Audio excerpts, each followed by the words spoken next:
నమస్తే, this is Radhakrishna. Welcome to వాల్గా news. ఏపీలో రాజకీయాలు అయితే ఉత్కంఠ భరితంగా సాగుతున్నాయి.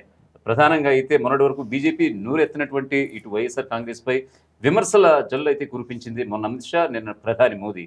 ఇది ఒక అవినీతి ప్రభుత్వం, ఇది ఒక నేరాల మాఫియాకి అడ్డాగా మారిపోయింది వైఎస్ జగన్ సర్కార్, రాష్ట్రాన్ని తిరుగుగమనం బాటలో పట్టింది అంటూనే మరోవైపు చంద్రబాబుని పొగడ్తలతో ముంచేశారు. ఇటు అమిత్ షా కావచ్చు, ప్రధాని మోదీ కావచ్చు.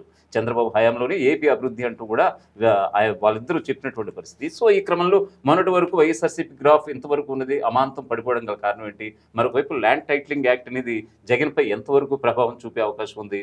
సో ప్రీ పోల్ సర్వే అంటే 13వ తారీఖున ఓటర్లు పోలింగ్ కేంద్రానికి వెళ్లే ముందు వాళ్ళ యొక్క ప్రజల మనసులో ఏ విధంగా ఉంది అనేది దీనిపై పూర్తిగా లోతైన విశ్లేషణ అందించడానికి ప్రముఖ రాజకీయ విశ్లేషకులు చందు శ్రీనివాస్ గారు మన స్టూడియోలో ప్రస్తుతం మనకు అందుబాటులో ఉన్నారు. ఆయన అడిగి లోతైన విశ్లేషణ జరుగుతాం. నమస్తే అండి చందు శ్రీనివాస్. నమస్కారం అండి. ఖచ్చితంగా నేను ఇంటర్వ్యూ చెప్పినట్టుగానే ఆల్రెడీ బీజేపీ మొన్నటి వరకు నోరెత్తలేదు. సో ఇద్దరి మధ్య ఏదో సయోధ్య బాగానే ఉంది, ఇద్దరి మధ్య బీజేపీ అంటే జగన్ ఇద్దరు కూడా బాగానే ఉన్నారు అనుకున్నటువంటి ఈ తరుణంలో ల్యాండ్ టైటిల్ యాక్ట్ మీద ఇటు చంద్రబాబు అండ్ పవన్ వీళ్ళిద్దరూ చేస్తున్న విమర్శలకు ఇప్పుడు బీజేపీ చేస్తున్నటువంటి ఆరోపణలు కూడా మరింత తోడై ఇప్పుడు జగన్ గ్రాఫ్ను మరింత దిగజార్చే ప్రయత్నం చేశాయనంటే మీ మాటల్లో ఏం చెప్తారు? డెఫినెట్గా అండి. ఇప్పుడు Telangana elections point of view ఉంటే లాస్ట్ 1 month రాజకీయాలు పూర్తిగా మారిపోయినాయి. అవునండి. ఎప్పుడైతే సంజయ్ గారు మార్చారో ఆ తర్వాత రేవంత్ రెడ్డి అందిపుచ్చుకున్నాడు అగ్రెసివ్నెస్, అధికారంలోకి వచ్చారు. ఓకే అండి. 10 సంవత్సరాలు పట్టింది తెలంగాణ ఇచ్చి రావడానికి.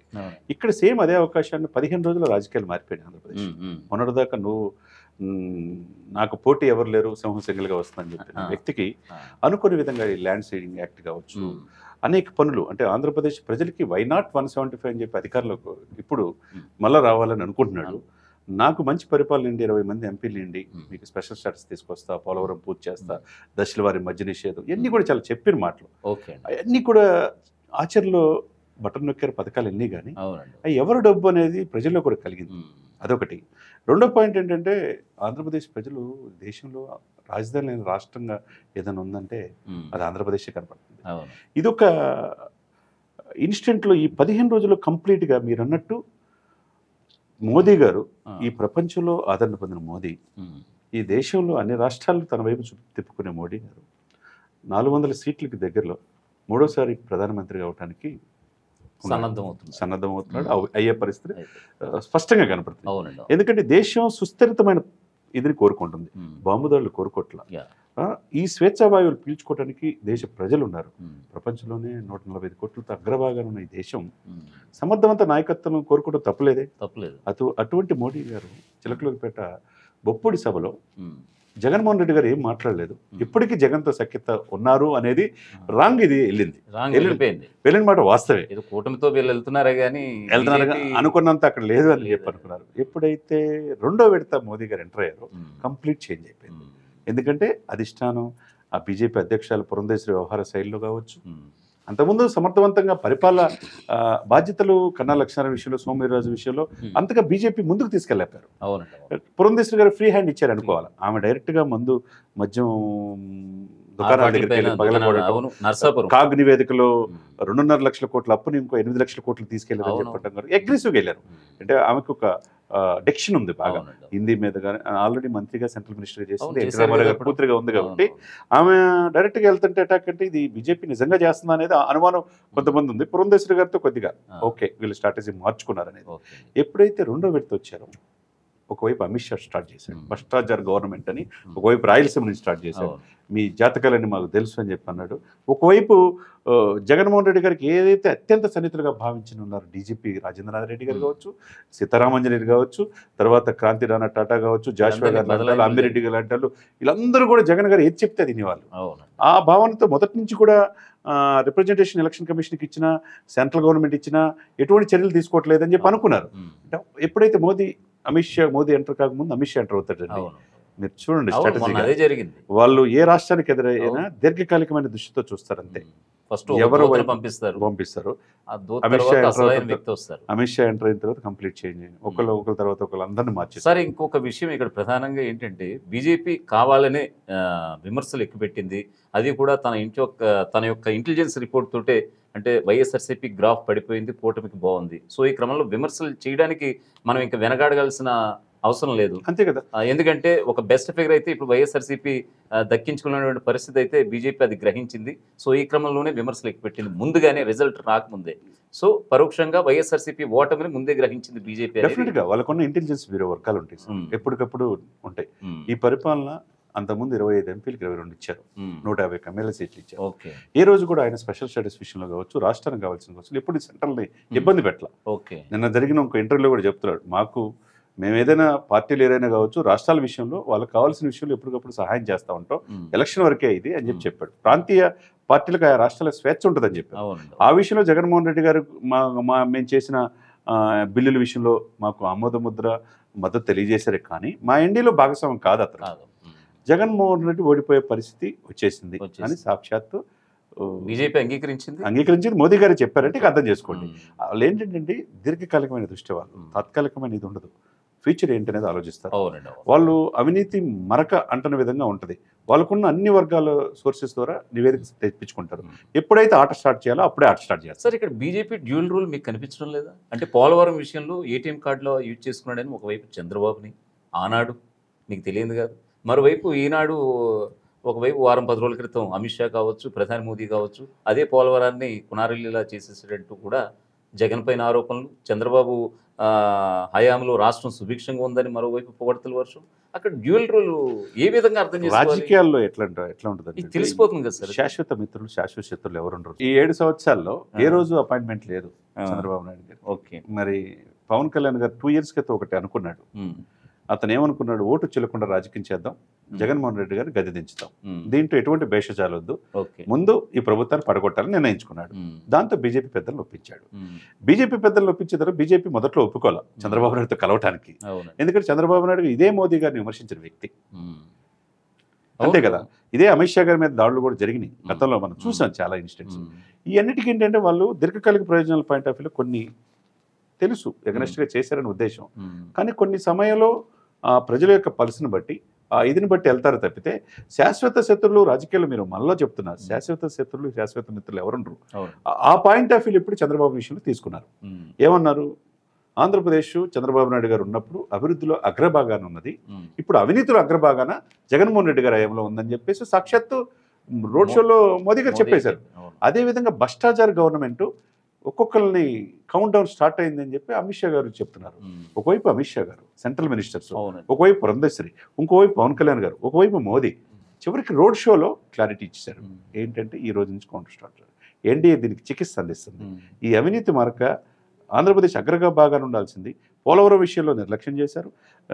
ఏదైతే సెంట్రల్ గవర్నమెంట్ నిధులు మేము ఇస్తే అవి మరల్చుకొని రాష్ట్ర ప్రభుత్వం ఏదో జగనన్న గోరుముద్ద, జగనన్న పేరు పెట్టుకొని మిమ్మల్ని ప్రజలను మభ్యపెట్టారు అని చెప్పి క్లియర్గా చెప్పారు. అంటే ఏంటి, పోలవరం విషయంలో సరిగ్గా అడగలేదనేగా. అవునండి. ఇప్పుడు అదే సమయంలో అంతకుముందు ప్యాకేజీకి ఒప్పుకున్నందుకు 2014లో మద్దతు ఇచ్చిన పవన్ కళ్యాణ్ గారు చంద్రబాబు నాయుడుతో వదులుకున్నాడు. అవును, ప్యాకేజీకి ఎందుకు ఒప్పుకున్నామని. మరి అదే సమయంలో ఆ రోజు చంద్రబాబు నాయుడు తప్పే కదా. అవునండి, అవును. ఇప్పుడు ప్యాకేజీ స్పెషల్ స్టేటస్ కావాలని చెప్పేసి తీసుకొస్తామని చెప్పిన జగన్మోహన్ రెడ్డి గారు ఎందుకు స్పెషల్ స్టేటస్ అడగలేకపోయారు? ఇప్పుడు 60 మాసాలు ఉన్నాయి, 5 ఆయన సంవత్సరాలు. దానికి ఇంకో పదం చెప్తున్నారు కదండి, ఆల్రెడీ మాకంటే లేదు, అది పొరపాటు. అంటే ఏదో సామెత ఉంది సార్, అంటే ఏదో సామెత ఉంది, అది కాకపోతే ఇది అన్నట్టుగా ఆయన చెప్పిన మాట ఎవరు ప్రజలు యాక్సెప్ట్ చేయట్లేదు. ఇక్కడ ఏంటంటే స్పష్టత, ప్రజల్లో క్లారిటీ. ఎప్పుడైతే ఈ కూటమికి మోదీ ఆశీస్సులు, సెంట్రల్ ఆశీస్సులు ఉన్నాయని చెప్పి తెలిసిందో ఒక్కసారిగా మీరు అన్నట్టు గ్రాఫ్ పెరిగిపోయింది. జగన్ని పోటాపోటీలో ఇదిలో జగన్ తట్టుకోవడం చాలా కష్టం అనే పరిస్థితి నుంచి జగన్ ఓడిపోతున్నాడనే భావన ఈ రోజులో వచ్చింది. ఇప్పుడు 2019 ఎలక్షన్ చూసుకోండి, 151 సీట్లు, 22 మంది ఎంపీలు. ఇప్పుడు పరిస్థితి ఎట్లా ఉంది? ఆ రోజునేంటి, బీజేపీకి 0, జనసేనకు 1. ఇప్పుడు 2024 పరిస్థితి ఎంత అనుకున్నారు? బీజేపీ పెరిగి వస్తుంది, ఇప్పుడు కూటమిలో భాగంగా వస్తుంది. ఎవరికి ఎన్ని వస్తాయి ఖాతా తెరవబోతుంది. నేను అంటే ఉత్తరాంధ్ర ప్రాంతంలో విజయనగరం ఎమ్మెల్యేగా ఇప్పటి వరకు ఏపీ చరిత్రలో లేరనుకుంటా. లేరు. బీజేపీకి సంబంధించి అంతకుముందు 2014లో వచ్చారు కామినేని శ్రీనివాసు, తర్వాత ఇద్దరు మాణిక్యాలరావు గారు, ఇద్దరు మినిస్టర్స్ కూడా అయ్యారు.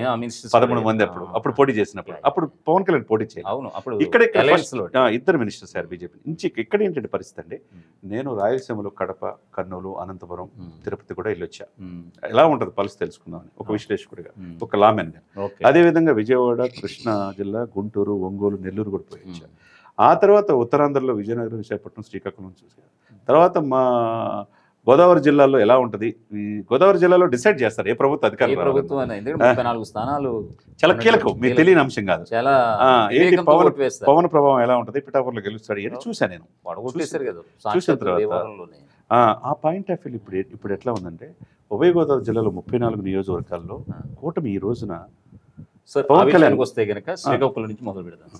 శ్రీకాకుళం, విజయనగరం, విశాఖపట్నం 35 స్థానాలు. 35 ఉన్నాయి. 34 సార్, 35 ఉన్నాయి.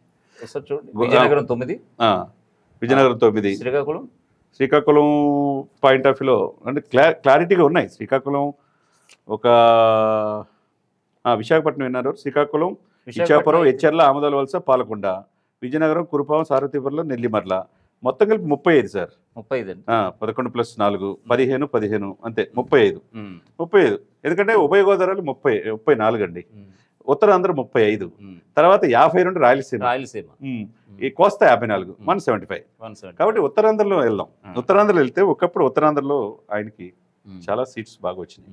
ఇప్పుడు ఉత్తరాంధ్రలో ఇప్పటికి కూడా బొత్స యొక్క ఫ్యామిలీ అవ్వాలి. విజయనగరం జిల్లా మొత్తం క్లీన్ స్వీప్ చేసినటువంటి పరిస్థితి, 9 స్థానాలు కూడా అన్నాడు. సో ఇప్పుడు ఉత్తరాంధ్ర, ఇప్పుడు రాయలసీమ తర్వాత జగన్మోహన్ రెడ్డి కాస్త కూస్తో దృష్టి పెట్టి కాస్త హోప్గా ఉన్నటువంటి జిల్లాలు ఏదైనా ఉన్నాయంటే శ్రీకాకుళం, విజయనగరం, విజయనగరం, విశాఖపట్నంలో, శ్రీకాకుళంలో అవుట్ ఆఫ్ 35కి ఈ కూటమికి 20 సీట్లు వస్తున్నాయి. 20 సీట్లు కూటమికి 15 సీట్లు. అంటే రాయలసీమ తర్వాత అంత ఎక్కువ సీట్లు ఓన్లీ ఉత్తరాంధ్రలోనే వస్తాయి. ఎందుకంటే బొత్స ఫ్యామిలీని పూర్తిగా నమ్మారు. బొత్స ఫ్యామిలీని, బొత్స గారు ఎమ్మెల్యే, వాళ్ళ బ్రదర్స్ 2 ఎమ్మెల్యేలు, ఒక ఎంపీ, వాళ్ళ భార్య విశాఖపట్నం ఎంపీ. అంటే బొత్సకి ఒక తండ్రి లాంటి వాడు అనే భావంతో బొత్స గారు విశాఖపట్నం హోరాహోరీ పోర్ అక్కడ. ఇక్కడ పాయింట్ ఆఫ్ వ్యూ చూసుకుంటే అండి, అవుట్ ఆఫ్ ఉత్తరాంధ్ర 35కి కూటమికి 20 సీట్లు వచ్చే అవకాశం. తర్వాత వచ్చేదానికి గోదావరి జిల్లాలో వెళ్దాం. అవుట్ ఆఫ్ 34 25 సీట్స్ వస్తాయి. 25 జనసేన కావచ్చు, ఉభయ గోదావరి జిల్లాకు సంబంధించి 34 స్థానాలు, పవన్ కళ్యాణ్ 25 స్థానాలు ఖచ్చితంగా వస్తాయి. డెఫినెట్ గా పవన్ కళ్యాణ్ హవా గోదావరి జిల్లాలో ప్రభంజనం. అంటే ఆనాడు ఓడగొట్టిన గోదావరి ప్రజలే హక్కును చేర్చుకుంటున్నారు. ఎందుకంటే ఆయన నామినేషన్ అప్పుడు ఎలా ఉంటుందో చూడటానికి వెళ్ళాను. దాదాపు 2 లక్షల మంది జనం సార్.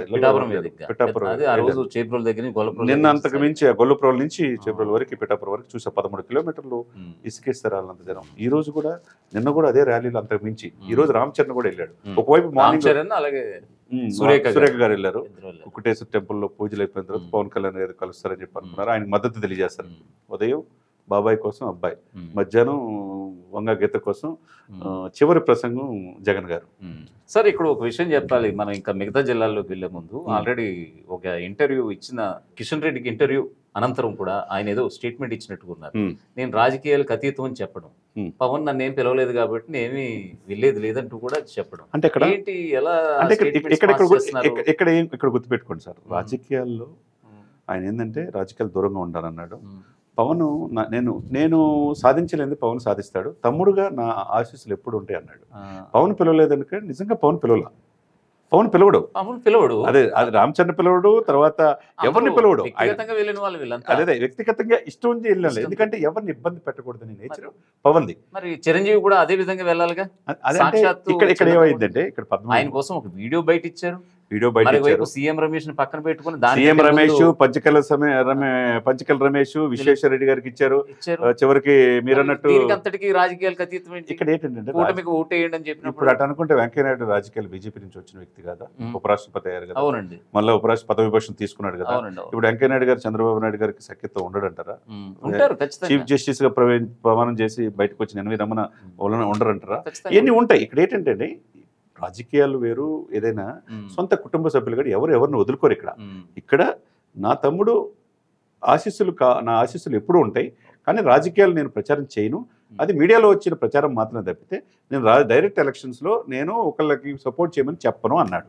అదే సమయంలో స్నేహధర్మం ప్రకారం పంచికల రమేష్కి రాజకీయ జీవితం ఆయన ఆ రోజున ప్రజారాజ్యం ఇచ్చాడు కాబట్టి ఒకప్పుడు, అదేవిధంగా సీఎం రమేష్ కూడా ఆయన మిత్రుడు కాబట్టి వాళ్ళిద్దరికి ఆ రోజు సెంట్రల్ మినిస్టర్గా చేసినప్పుడు అనుబంధం ఉంది కాబట్టి ఇంటికి వెళ్ళి ఆశీస్సులు పొందారు కాబట్టి అడిగారు కాబట్టి ఇటు తప్పేం లేదు కదా, వీళ్ళు గెలవాలని కోరుకుంటున్నాను అన్నాడు. అంతేగాని ఏ రాజకీయ పార్టీ కాదు ఇక్కడ. అట్లా అనుకుంటే విశ్వేశ్వరరెడ్డి మరి విశ్వేశ్వరరెడ్డి బీజేపీ అదే జగన్ కూడా ఇవ్వాలి కదా. జగన్కి ఆల్రెడీ రాజకీయాలు జగన్కి 3 రాజధానుల విషయంలో తన తమ్ముడిని కూడా కాదని ఆ రోజు సపోర్ట్ చేశాడు. ఆ రోజు పవన్ ఒక్క మాట కూడా అనలేదు. ఆయన విఘ్నత ఆ రోజు సపోర్ట్ చేశాడు. కానీ ఇండస్ట్రీ యావత్ ఇండస్ట్రీ బాగు కోసం వీళ్ళందరిని తీసుకొని నాగార్జునని మహేష్ని అందరిని తీసుకొని రాజభవన్ వెళితే ఆ రోజు జగన్మోహన్ రెడ్డి గారు వచ్చిన తీరు ఆయన బాధ అనిపించింది. మెయిన్ గేట్ దగ్గర అక్కడి నుంచి నడిపించండి ఏదైనా కానీ ఆయన బాధ అనిపించింది కదా. అందుకని ఈ రోజు ఇండస్ట్రీ ఎందుకు స్పందించట్లేదు, జగన్మోహన్ రెడ్డి గారు వైపు లేదు, మొత్తం మెగా ఫ్యామిలీ అంతా ఈ కూటమి వైపు ఎందుకుందండి? అది ఇండస్ట్రీని మనం జాగ్రత్తగా చూసుకోవాలి. ఎవరు రాజమౌళి అన్నట్టు వ్యవహరించకూడదు.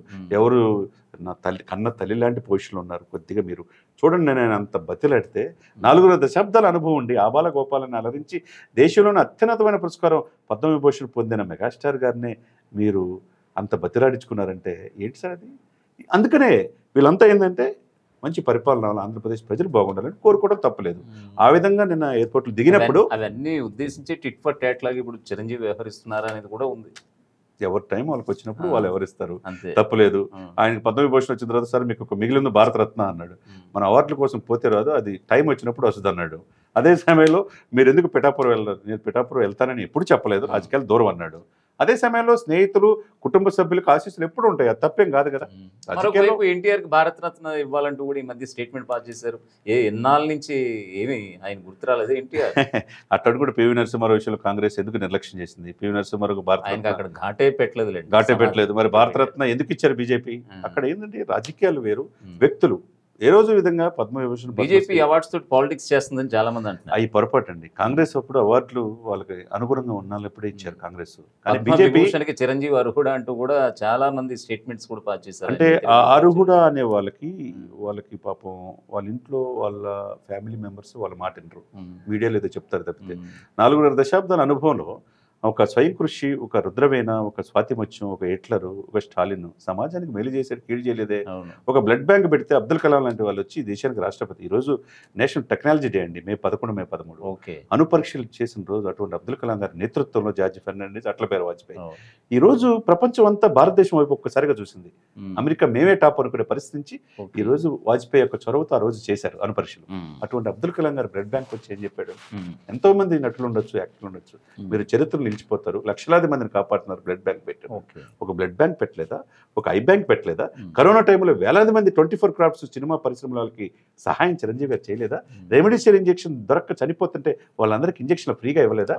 6 మాసాల పాటు నిత్యావసర వస్తువులు సినిమా 24 క్రాఫ్ట్స్ ఇవ్వలేదండి. మరి ఆయనకంటే గొప్ప వాళ్ళ దాసరి తర్వాత ఇండస్ట్రీకి రాజమౌళి గారు లాంటి చెప్పారు, మీరు పెద్ద అని స్వీకరించిపోయిన మీ పెద్ద మనసు అది, మీరే మాకు పెద్ద అన్నారంటే చిరంజీవి గారి గొప్పతనం వీళ్ళంతండి. ఎన్ని కూడా రాజకీయాలు ఎలా ఉంటాయి పెడితే కనుక ఓకే, మీరు చెప్పింది చిరంజీవి విషయంలో వాస్తవాలు ఉన్నాయి, కాదని అంటలేదు. ఎలక్షన్ పర్పస్ విషయానికి వస్తే కనుక ఉమ్మడి తూర్పుగోదావరి జిల్లాలో మీరు పెద్ద ఫిగర్ ఇచ్చేసారు. డెఫినెట్ గా అది ఏంటంటే ఆ రోజు 19 స్థానాల్లో 14 స్థానాలు గెలిచింది ఆ రోజు వైఎస్ఆర్సీపీ, 4 స్థానాలు టీడీపీ, 1 స్థానం రాజుల వేదిక జనసేన పార్టీ, రాపాకు గెలిచింది. రాజులు ఒకటే, 14 ఏమో వైఎస్ఆర్సీపీ గెలిచింది. ఇప్పుడు ఎన్ని వస్తాయంటారు తూర్పుగోదావరి జిల్లాలో? గోదావరి జిల్లాలో ఒక జనసేనకే తీసుకుందాం. గోదావరి జిల్లాలో పాటు జనసేనకు వచ్చే స్థానాలు 21 సీట్లలో 17 స్థానాలు రాబోతున్నాయి. ఎన్ని స్థానాలు పోటీ చేస్తున్న కూటమిలో భాగంగా ఎన్ని స్థానాలు తూర్పుగోదావరి జిల్లాలో పోటీ చేస్తారు? డెఫినెట్ గా ఇప్పుడు వెస్ట్ గోదావరికి వెళ్దామండి. వెస్ట్ గోదావరి బొలిశెట్టి శ్రీనివాస్ తాడేపల్లిగూడ పక్కా సీటు గెలవబోతున్నారు. మినిస్టర్ మీద అక్కడ మెజార్టీతో గెలవబోతున్నాడు. తర్వాత భీమవరం పులపర్తి రామాంజనేయులు గారు, ఇది నిన్నగాక మొన్నే కదా కండువ కప్పుకున్నారు. ఎప్పుడు వచ్చాడు అనేది కాదు, బుల్లెట్ దిగిందా లేదా లేదు. ఆయన ఆల్రెడీ ఎమ్మెల్యేగా చేస్తున్నాడు, ఆయనకు అంత ఇది ఉంది. అందుకనే ఆయన గ్రంథి శ్రీనివాస్ ఈసారి ఓడిపోబోతున్నాడు. డెఫినెట్ గా గంధి శ్రీనివాసన్ ఓడిపోతున్నారు, ప్రజలు ఓడిస్తున్నారు. ఐ థింక్ ఆయన ఇప్పుడు హ్యాట్రిక్ కొట్టబోతున్నాడేమో ఈసారి గెలిస్తే. ఎవరండి? గ్రంథి శ్రీనివాస్ ఒకవేళ గెలిస్తే. కొట్టే పరిస్థితి లేదు కదా. అంటే పవన్ కళ్యాణ్ విషయంలో చాలా విమర్శలు, మెగా ఫ్యామిలీ విషయంలో విమర్శల వల్ల ఆయన కాపులు పూర్తిగా వ్యతిరేక అయిపోయారు. కాబట్టి ఇక్కడ రాజులు కాపులు మిగతా కులాలంతా ఏకం అవటం వల్ల భీమవరం పులపర్తి రామాంజనేయులు గెలుస్తున్నాడు.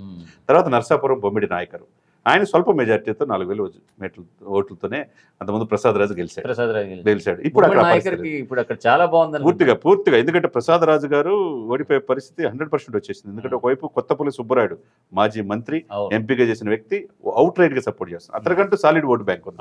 ఆయనతో పాటు కృష్ణరాజు గారు శ్రీమతి గారు కూడా నేను ప్రచారం చేశారంటే అయిపోయింది ఇక్కడ ఆ సీటు పక్కగా.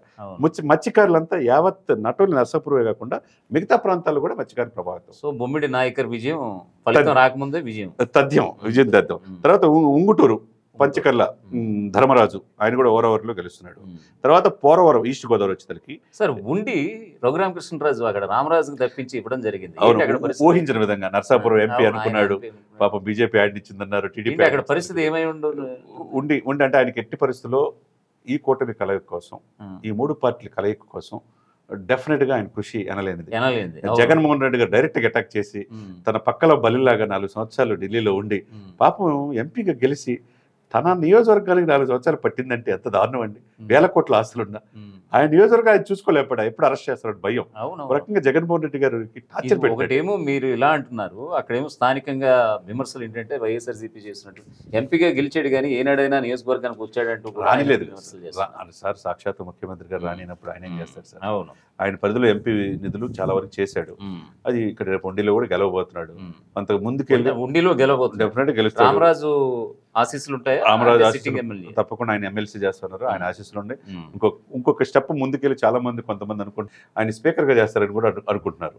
రఘురామకృష్ణరాజు స్పీకర్ చేస్తే అయిపోయినట్టే అని అనుకుంటున్నారు. ఎక్కడ పరువు పోయిందో మళ్ళీ అక్కడి నుంచి పరువు సాధించుకున్నట్టు అన్నట్టుంది అది అనుకుంటున్నారు. ఇక్కడ ఏంటంటే పోలవరం చిరి బాలరాజు, ఇక్కడ కరాట రాంబాబు అని లేదండి. ఇప్పుడు హ్యాట్రిక్ విజయాల్లో పాలకొల్లు ఒకటి. అవును, పాలకొల్లు రామానాయుడు, కూటమి, శ్రీహరి గోపాలరావు డెఫినెట్ గా అది కూటమి. నేను ఇప్పుడు జనసేన పాయింట్ ఆఫ్ వ్యూ చెప్తాను. పాలకొల్లు నిమ్మల రామానాయుడు అసలు ఎవరు ఆపలేరు. ఆయన అభివృద్ధికి చిరునామా. ఆయన మరొకవైపు శ్రీహరి గోపాలరావు అని 7 నెలల క్రితమే ఆయన పార్టీలో జాయిన్ అవ్వడం, పార్టీలో జాయిన్ అయిన 20 రోజులకే టికెట్ కన్ఫర్మేషన్ చేస్తారట అతనికి. శ్రీహరి గోపాలరావు అవునవును, ఆయన ఆక్వా అవునవును ఫార్మర్ బాగా మంచి పేరు ఉన్నది. తర్వాత వచ్చేసరికి పోలవరం వచ్చేసరికి కరాట రాంబాబు 200 ఎకరాలు ఇచ్చాడు సార్ ఆయన పోలవరం నిర్వాసితుల కోసం. ఆయన గ్రామాన తిరుగుతున్నాడు.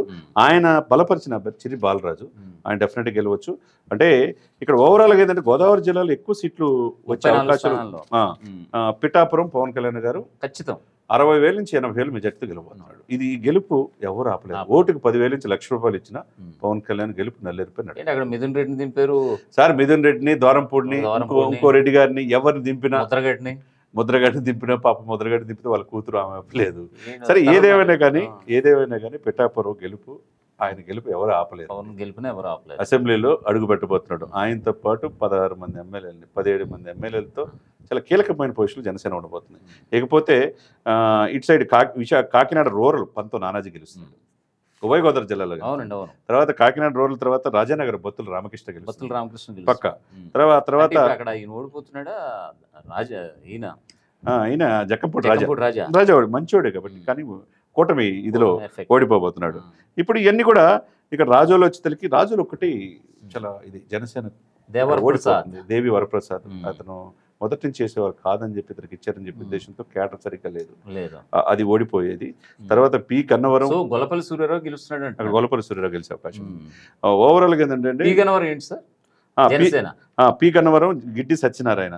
ఇది ఇక్కడ ఏంటంటే మహాసేన్ రాజేష్ విషయం ఒక చాలా పెద్ద ఇది ఇష్యూ అవుతుంది. అక్కడ హోరావరి పోర్లో చివరి వరకు ఏమైందో కూడా తెలియని పరిస్థితి ఉంది.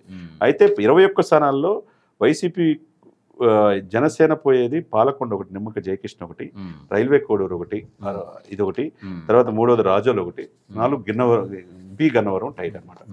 17 గన్నవరం అంటే విపర్తి వేణుగోపాలరావుతో మొన్న ఆయనతో ఇంటర్వ్యూ చేశాను.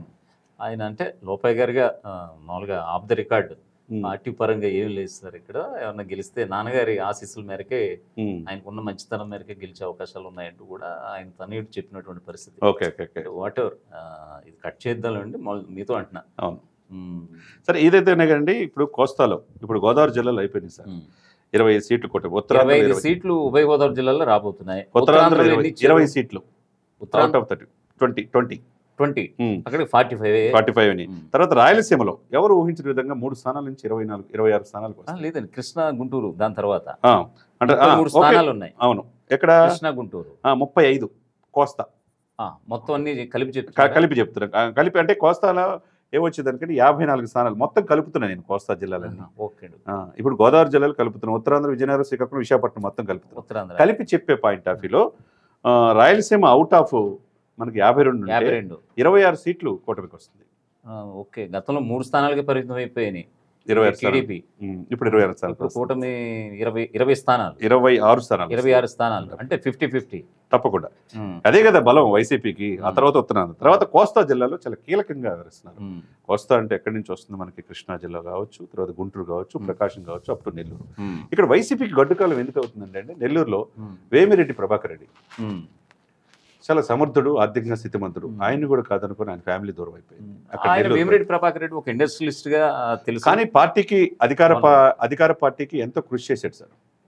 అధికార పార్టీ ఎదుగుదలకి ఎంతో కృషి చేసిన వ్యక్తి. ఆయన వదిలిపెట్టాడు పార్టీ. అంటే వైసీపీ గడ్డుకాలం ఎందుకు అవుతుందంటే, తర్వాత అక్కడ కొద్దిగా దూరం వచ్చిన తర్వాత ఒంగోలు మాగుంట శ్రీనివాసరెడ్డి, ఆయన కూడా మంచి ఆర్థిక స్థితిమంతుడు, పార్టీకి వెనుదన్నుగా ఉన్న ఆయన కూడా వదులుకున్నారు. ఆయన అసలు మంచి పొలిటికల్ బ్యాక్ ఆయన వదులుకున్నారు. ఇక ఆ తర్వాత వస్తే గుంటూరు వచ్చేసరికి విజ్ఞాన సంస్థల అధినేత విజ్ఞాన రత్తే గారి కుమారుడు కృష్ణదేవరాయ, ఆయన నర్సాపేట పోటీ చేస్తాను, ప్రజలకు కొంతమంది చేశారు, మళ్ళా చేయాలి, నేను గుంటూరు వెళ్ళనన్నాడు. ఎలను అన్నందుకు ఆయన్ని కుదరదు అన్నాడు. ఆయన టీడీపీలు చేరి అక్కడ పొడి చేస్తాడు. ఆయన వదులుకున్నాడు. బలమైన అభ్యర్థులను ఎలా వదులుకున్నాడు చెప్తున్నాడు. ఆ తర్వాత కొద్దిగా ముందుకు వచ్చిన తర్వాత వైఎస్ రాజశేఖర రెడ్డి గారి వీర విధేయుడు బాలశౌరి గారు, ఆయన వదులుకోవడం ఏంటి సార్? ఎన్నో కష్టాల నుంచి ఆయన వదులుకోవడం కన్నా ఆయన వదిలేసాడు అని అంటున్నారు. ఆయన అంటే జగన్మోహన్ రెడ్డి గారి వైఖరి వల్ల నేను బయటకు వచ్చానని చెప్పాడు. ఆయన మచిలీపట్నం ఎంపీ కోల్పోయింది కదా. అంటే ఇక్కడ పంచకల రమేష్ విశాఖపట్నం వైసీపీ అధ్యక్షుడు, ఆయన కూడా పార్టీ నుంచి వదిలేశాడు కదా. ఎందుకంటే హేమా ఏమీలు అందరూ కూడా వదిలేసిన చూసి చూన్నట్టుగా ఉండటం వల్ల వైసీపీ గడ్డుకాలంగా ఏర్పడింది. కాబట్టి ఈ ఓవరాల్ గా కోస్తాలో వచ్చేసరికి అవుట్ ఆఫ్ 54 35 కూటమి వచ్చేస్తుంది. అంటే ఇక్కడ చూసుకోండి, అంటే 106 సీట్లతో ఈ కూటమి 106 సీట్లతో అధికారంలో రాబోతుంది. 100 స్థానాలు దాటేస్తోంది 100%. అట్లా అనుకుని జగన్మోహన్ రెడ్డి గారు తక్కువ అంచనా ఎన్నికలేదు. ఆయన 68 స్థానాలతో పోటాపోటీ. అంటే ఐ థింక్ 2014 రిజల్ట్స్ కొంచెం దగ్గరగా ఉంటుంది. అంటే 85 సీట్లతో టీడీపీ ఉంటుంది, లార్జెస్ట్ పార్టీగా, సింగిల్ లార్జెస్ట్ పార్టీ. అంటే పూర్తి మెజార్టీ 89-90 కావాలి, 85 సీట్లు వస్తాయి. తర్వాత 17 స్థానాలతో జనసేన, తర్వాత వచ్చేసరికి 4 బీజేపీ. ఓకే, అప్పుడు 106 స్థానాలు. సో ఓవరాల్ గా ఇంత టఫ్ ఫైట్ లో బీజేపీ గెలిచేవి ఏంటన్నారు? 4 స్థానాలు, 10 స్థానాలు 4 గెలిచింది. ఏమేమి స్థానాలు? కైకలూరు పక్కా సీటు, కైకలూరు బీజేపీ గెలవబోతోంది డెఫినెట్ గా. కామినేని శ్రీనివాస్ కైకలూరు సీటు గెలిపోతుంది. వైద్యారోగ్య శాఖ మంత్రి అయినా డెఫినెట్ గా కైకలూరు తర్వాత వీళ్ళు పోటీ చేసింది విశాఖపట్నం ఉంది కదా ఒకటి. ఎక్కడ సార్ అది? ఉత్తరాంధ్రలో బీజేపీ పాయింట్. రాయలసీమలో ఉంది. అయితే ఏదైతే కానీ 4 స్థానాలు బలంగా ఈయన కూడా గెలవబోతున్నాడు. సీఎం రమేష్ కాదు, సీఎం రమేష్ ఎంపీగా పోటీ చేయబోతున్నాడు. ఈయన సుజనా చౌదరి వెస్ట్. ఎందుకంటే మొన్న మోదీ గారు రోడ్ షో కావచ్చు, తర్వాత పవన్ కళ్యాణ్ గారి, చంద్రబాబు నాయుడు గారి సభలు కావచ్చు, వెస్ట్ సీటు సీఎం రమేష్కి వస్తుంది. పక్కనున్న కామినేని శ్రీనివాస్ వస్తాడు. తర్వాత ఇక్కడ ఏదైతే ఉన్నా వాళ్ళు 10 స్థానాలు పోటీ చేస్తుందంటో 4 స్థానాలు మాత్రం. సో ఇప్పుడు మనం బీజేపీ గురించి మనం చెప్పుకున్నాం, జనసేన గురించి చెప్పుకున్నాం. జనసేన 21 స్థానాలు, ఎన్ని స్థానాలు గెలుస్తుందని అన్నారు? 17 స్థానాల్లో 17 గెలుస్తోంది. ఒక 4 అయితే పోతున్నాయి. ఖచ్చితంగా రాజులు ఒకటి, రాయలసీమలో 1 స్థానం. రాయలసీమలో వచ్చేసరికి రైల్వే కోడూరు. తర్వాత వచ్చేసరికి పాలకొండ, నిమ్మక జయకృష్ణ పాలకొండ కూడా పోయే అవకాశం ఉంది. తర్వాత వచ్చేసరికి పి గన్నవరం ఓరవోరిలో ఏమో చివరి నిమిషాలు ఏమైనా ఇది వస్తే కలిసి వచ్చే అవకాశం ఉన్నదన్నమాట. సో ఇప్పుడు బీజేపీ తరఫున ఎన్ని స్థానాలు పోటీ చేస్తుందంటే మళ్ళీ 10 స్థానాలు, 4 స్థానాలు గెలిచే అవకాశాలు ఉన్నాయి. ఇంకా టీడీపీ పరిస్థితి ఏంటంటారు? టీడీపీ 85 కదా, 85 అవుట్ ఆఫ్ 140. ఇందులో గెలిచే వాళ్ళు అంటే ఓడిపోయే అంచుల ఉన్న వాళ్ళు ఎవరు? మనకి బాగా వెల్ నోన్ ఫేసెస్. అంటే ఓడిపోవటం అంటే ఇక్కడ ఒకటండి, హోరాహోరీపూర్లో గోదావరి జిల్లా. నేను చెప్పేది ఏంటంటే విజయవాడ తూర్పులో దేవినేని అవినాష్ వర్సెస్ గద్దె రామ్మోహన్ పక్కా గెలుస్తాడు. దేవినేని అవినాష్ ఒక ప్రభావం అక్కడ ఉండదు. ఎందుకంటే కృష్ణా జిల్లాలో వచ్చేసరికి ఏమవుతుందంటే అండి, విజయవాడ ఒడ్డున రాజకీయాలు జరుగుతాయి. వంగవీటి రంగా యొక్క చరిత్ర, వంగవీటి రంగా, దేవినేని నెహ్రూ అనేది ముఠాలు, అవన్నీ కూడా మనకు తెలిసిన అంశం. ఎప్పుడైతే పవన్ కళ్యాణ్ ఎంటర్ అయ్యాడో, రాధా రాజకీయాలకు దూరంగా ఉన్న పవన్ కళ్యాణ్ గారితో పాటు మన రోడ్ షోలో పాల్గొన్నాడు. ఆ యొక్క ప్రభావం వంగవీటి అనుచరులంతా కూడా సాలిడ్గా కూటమైపు డిసైడ్ అయిపోయింది. కాబట్టి గద్దె రామ్మోహన్ ఈజీ సీట్ అక్కడ సిటీలో. అవునండి, సిటీలో దాని మద్దతు పక్కన ఉన్న సీఎం రమేష్ ఈజీ సీటు. ఆ విధంగా టీడీపీ కలిసి వచ్చే అవకాశం అక్కడ ఉన్నది. తర్వాత వచ్చేతలకి బోడే ప్రసాద్ కావచ్చు, తర్వాత ఈ పాయింట్ ఈ బెల్ట్ లో గన్నవరం, యార్లగడ్డ వెంకటరావు కావచ్చు, తర్వాత గుడివాడు కావచ్చు, ఇవన్నీ కూడా. తర్వాత వెంకటరావు గెలుస్తున్నాడా? డెఫినెట్ గా అండి. కొడాలని ఓడిపోతుంది డెఫినెట్ గా. కొడాలని ఓడిపోయే పరిస్థితి ఉంది. తర్వాత మచిలీపట్నం కిట్టు ఓడిపోతున్నాడు. కొల్లు రవీంద్ర గారు గెలుస్తున్నారు. ఇక్కడ కీలకమైన రోజా నగరి గాలి ముద్దు కృష్ణాడి కొడుకు గెలుస్తున్నాడు. రోజా చిత్తూరు జిల్లా విషయానికి వస్తే కనుక చంద్రగిరి ఎమ్మెల్యే అరణ్య శ్రీనివాసులు జనసేన తరఫున డెఫినెట్ గెలుస్తున్నాడు. ఆయన అరణ్య శ్రీనివాసులు మంచి మెజార్టీతో అక్కడ గెలుస్తున్నాడు. అక్కడ అభినయ్, ఎందుకంటే ఒకప్పుడు సీట్ అది అభినయ్ రెడ్డి డెఫినెట్ గా అభినయ్ రెడ్డి ఓడిపోతున్నాడు అక్కడ తిరుపతి. ఎందుకంటే నాగేంద్ర బాబు నిన్న తిరుపతి వెళ్ళి అక్కడ కూర్చున్నారు. ఎక్కడెక్కడ చిన్న చిన్న ఇది ఉంటే అవన్నీ కూడా చేసుకుంటా ఉన్నారు. ఇక్కడ తిరుపతి మొదటి నుంచి కూడా కష్టం అని చెప్పి అనుకున్నారు, కానీ ఊహించిన విధంగా తిరుపతి వచ్చేసి ఆయన గ్రాఫ్ అది లేదు, అందుకే వైఎస్ఆర్సీపీ కూడా పెద్ద పట్టించుకోలేదు, సీట్ అంటూ కూడా అనుకున్నారు. ధైర్యంగా ఉంది. అవునవును. పైగా భూమన అభినయ్ రెడ్డి మీద అనేక ఆరోపణలు ఉన్నాయి. ఆరోపణలు అరణ్య శ్రీనివాస్ కలిసి వచ్చే అవకాశం. అరణ్య శ్రీనివాస్ వైసీపీ నుంచి వచ్చాడు, చిత్తూరు ఎమ్మెల్యే, ఆయనకు వ్యాపారాలు ఉన్నాయి. అది కాకుండా బలిజ వర్గాలు, సామాజిక వర్గాలు చాలా చైతన్యవంతంగా ఉన్నాయి. ఎందుకంటే ఆ రోజు రాష్ట్ర వ్యాప్తంగా ఎలా ఉన్నా, పాలకొల్లు ఓడిపోయినా అక్కడ తిరుపతి గెలిపించారు ప్రజలు చిరంజీవి గారిని. కాబట్టి అదే బలిజలు వన్ సైడ్ గా ఉన్నదన్నమాట. రాయలసీమలో బలిజల ప్రభావం చాలా కీలకం ఉంటుంది. అవుట్ ఆఫ్, ఎందుకంటే మనకు రాయలసీమలో ఉన్న జిల్లాలో 52 నియోజకవర్గాలు బలిజలు దాదాపు 25 నుంచి 30 స్థానాలు డిసైడ్ చేస్తారు. ఎందుకంటే రాజంపేట కూడా ఉంటది కాబట్టి అక్కడ మిథున్ రెడ్డి కూడా చాలా కష్టమయ్యే పరిస్థితి ఉంది. మిథున్ రెడ్డి రాజంపేట ఎంపీ. ఇప్పుడు అక్కడ కిరణ్ కుమార్ రెడ్డి పోటీ చేస్తున్నారు. ఇక్కడ ఏదైతే హోరాహోరీ పోర్లో చాలా కీలకమైన వ్యక్తులు, గొప్ప వ్యక్తులుగా భావించే రాజకీయాల్లో మేమే అని అనుకున్న వాళ్ళు కూడా ఈసారి మంగళగిరి వేదికగా లోకేష్ గెలుపు ఖాయమని అంటున్నారు. మెజార్టీ ఎంత అనేది చూడాలని. ఎంత అండి సుమారుగా? డెఫినెట్ గా ఆయన 25,000 మెజార్టీతో గెలుస్తాడు. 25,000 మెజార్టీతో. ఎందుకంటే మొన్నటిదాకా డౌట్ హోరాహోరీగా ఉందన్నారు. 25,000 మెజార్టీతో గెలిచే అవకాశం ఉంది. బాలకృష్ణ కూడా దాదాపు 20,000 మెజార్టీతో హిందూపూర్ గెలుస్తారు. పరిపూర్ణానంద ఎఫెక్ట్ ఏముండదండి. పరిపూర్ణానంద సీటు కోసం ఎక్స్పెక్ట్ చేశాడు, కాకపోతే రాలేదు. అంటే ఫ్యూచర్ అంటే బీజేపీ ఆర్ఎస్ఎస్ కాదని వాళ్ళు ఎక్కడికి వెళ్ళలేరు కదా, ఆయన వాళ్ళంతా నెగిటివ్ గా చేసిన.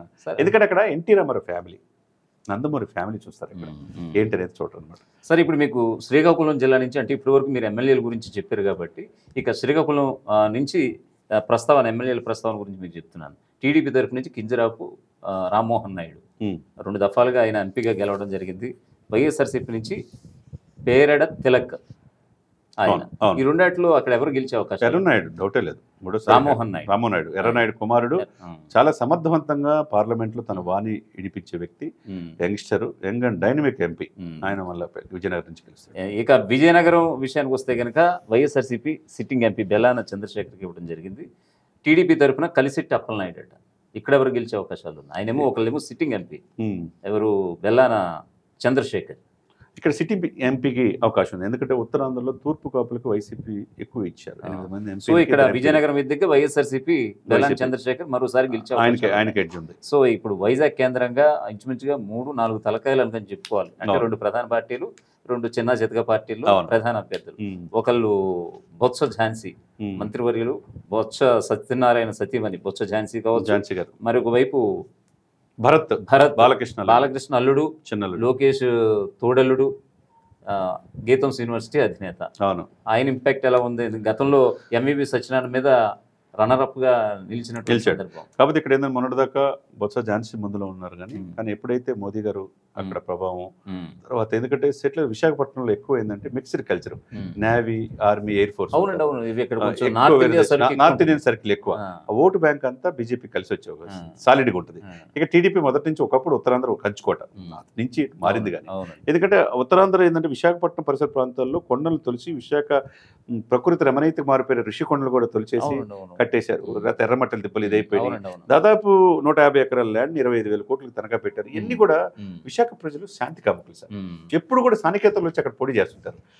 అది ఆ పాయింట్ ఆఫ్ వ్యూ ఏంటంటే వ్యూహాత్మకంగా ఈమెను పెట్టిన ఝాన్సీ గారికి మీద ఇప్పుడు భరత్ జనసేన టీడీపీ కలవటం వల్ల, బీజేపీ కూడా ఉండటం వల్ల, ఈ 3 కలయిక వల్ల భరత్కి ఎడ్జ్ ఉండే అవకాశం ఉంది అవును. ఎంపీగా. అంటే అక్కడ గుర్తు ఏమైందంటే కూటమే కావచ్చు, గుర్తు వచ్చేసి తెలుగుదేశం సైకిల్ అవును భరత్. అవును. అక్కడ యాక్చువల్గా కమలం గుర్తు అయితే బాగుండేదేమో, కమలం ఆ సీట్ని చివరి వరకు జీవీఎల్ నరసింహారావు ట్రై చేశాడు, పాపం రాలేదు ఆయనకి.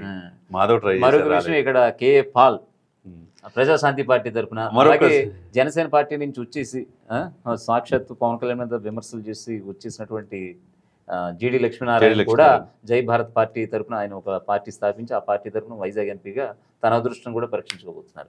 వాళ్ళు కూడా ఎంతో కొంత ఎఫెక్ట్ చూపించే అవకాశం. వైజాగ్ ఎమ్మెల్యే అనుకుంటా ఆయన పోటీ చేస్తుంది. ఎంపీ కదండి, ఎంపీ కాదు ఎమ్మెల్యే అనుకుంటా. సరే ఆయన కూడా అంత అంటే గెలిచే పరిస్థితి లేదు, కానీ కేఏ పాల్ కూడా ఏంటంటే ఆయన ఏంటంటే ఎప్పుడు ఎక్కడ పోటీ చేస్తాడో తెలియదు. తెలంగాణ ముఖ్యమంత్రి అంటాడు, లేకపోతే ఆంధ్రప్రదేశ్ అంటాడు, ప్రపంచవ్యాప్తంగా వాళ్ళని తీసుకొస్తాడు. రాజకీయాలు ఎందుకో క్రైస్తవ మత బోధకుడు ప్రపంచవ్యాప్తంగా ప్రసిద్ధి పొందిన కేఏ పాల్ ఈ విషయంలో రాజకీయాల్లో అతన్ని ఎందుకు ఇట్లా నిశ్చలమైన అభిప్రాయం లేకుండా ఉంటాడు. మొన్నేమో పోయి విశాఖపట్నం తీర ప్రాంతంలో చేపలు పడుతున్నాడు, తర్వాత ఆకట్టుకునే ప్రయత్నం ఏదో రకరకాలు చేస్తున్నారు, కానీ ఆయన గాజువాక పోటీ చేస్తున్నాడు. ఆయన గెలిచే పరిస్థితి లేదు కేఏ పాల్. కాబట్టి ఇక్కడ ఏంటంటే ఇక్కడ సైడ్ పాలసీ పాయింట్ ఆఫ్ వ్యూలో ఆంధ్రప్రదేశ్ ప్రజలు డిసైడ్ అయిపోయారు. ఈరోజు సాయంత్రం 5-6 గంటలతో పరిసమాప్తం అవుతుంది. మంచి వెండలు, ఈ వేడి మధ్య పొద్దున్నే రేపు 6ంటికి వెళ్ళి ఎల్లుండు 10ంటికల్లా ఓటు పర్సంటేజ్ని బట్టి ఓటు గ్రాఫ్ పెరిగింది అంటే అధికార పక్షానికి వ్యతిరేకంగా తీర్పిచ్చినట్టు. పెరిగితే ఆ పాయింట్ ఆఫ్ వ్యూ డెఫినెట్ గా పెరిగే అవకాశాలు స్పష్టంగా ఉన్నాయి. ఎప్పుడు లేని విధంగా హైదరాబాద్ ఖాళీ అవుతున్నాయి. అసలుకి మనం గోదావరి జిల్లాలో సంక్రాంతికి అయితే ఖాళీ అవుతున్నాయి అనుకునేవాళ్ళు. అసలు నిన్న మొన్న అసలు టికెట్స్ కూడా బుక్ అయిపోయాయి, మొత్తం ఖాళీ. 3 రోజులు సెలవులు వచ్చేసి ప్రతి ఒక్కరు ఓటు అయిపోతే చచ్చిపోయినట్టు అనే భావం కలిగారు. ఇప్పుడు అంత వచ్చేసింది. ఉద్యోగుల విషయంలో కూడా చూసుకోండి, ఎప్పుడు లేని విధంగా ఉద్యోగులు ఓటు అవేర్నెస్ ఇప్పుడు నా లైఫ్ లో నేను చూడలేదు, ఎప్పుడు చూడలేదు. ఎందుకంటే ప్రతి ఒక్కరు ఓటు విలువ తెలుసుకున్నారు. ఓటు విలువ తెలుసుకున్నారు. గొప్ప ప్రజాస్వామ్య దేశంలో మనం ఉన్నాం. 5 సంవత్సరాలకు ఒకసారి మనం 6 నెలలకు ఒకసారి మనిషిని ఎన్నుకుంటున్నాం. ఏదో వాళ్ళు ఇచ్చే 500కో లేకపోతే 1000 రూపాయలకు 5000కో అమ్ముడుపోకూడదు. 5 సంవత్సరాలు మంచి సుపరిపాలన అందించే వ్యక్తులకు మన రాష్ట్రాన్ని మనం కాపాడుకోవాలనే భావన ప్రజల్లో కలిగింది. కాబట్టి వీళ్ళు ఇక్కడికి వచ్చి ఉద్యోగాలు ఇచ్చి వెళ్ళినా వాళ్ళందరూ కూడా వెళ్ళి ఆ యొక్క నియోజకవర్గాల్లో ఓటు వేయడానికి ముందుకెళ్ళడం అనే ప్రజాస్వామ్యం గొప్పతనాన్ని మనకు తెలియజేస్తారు.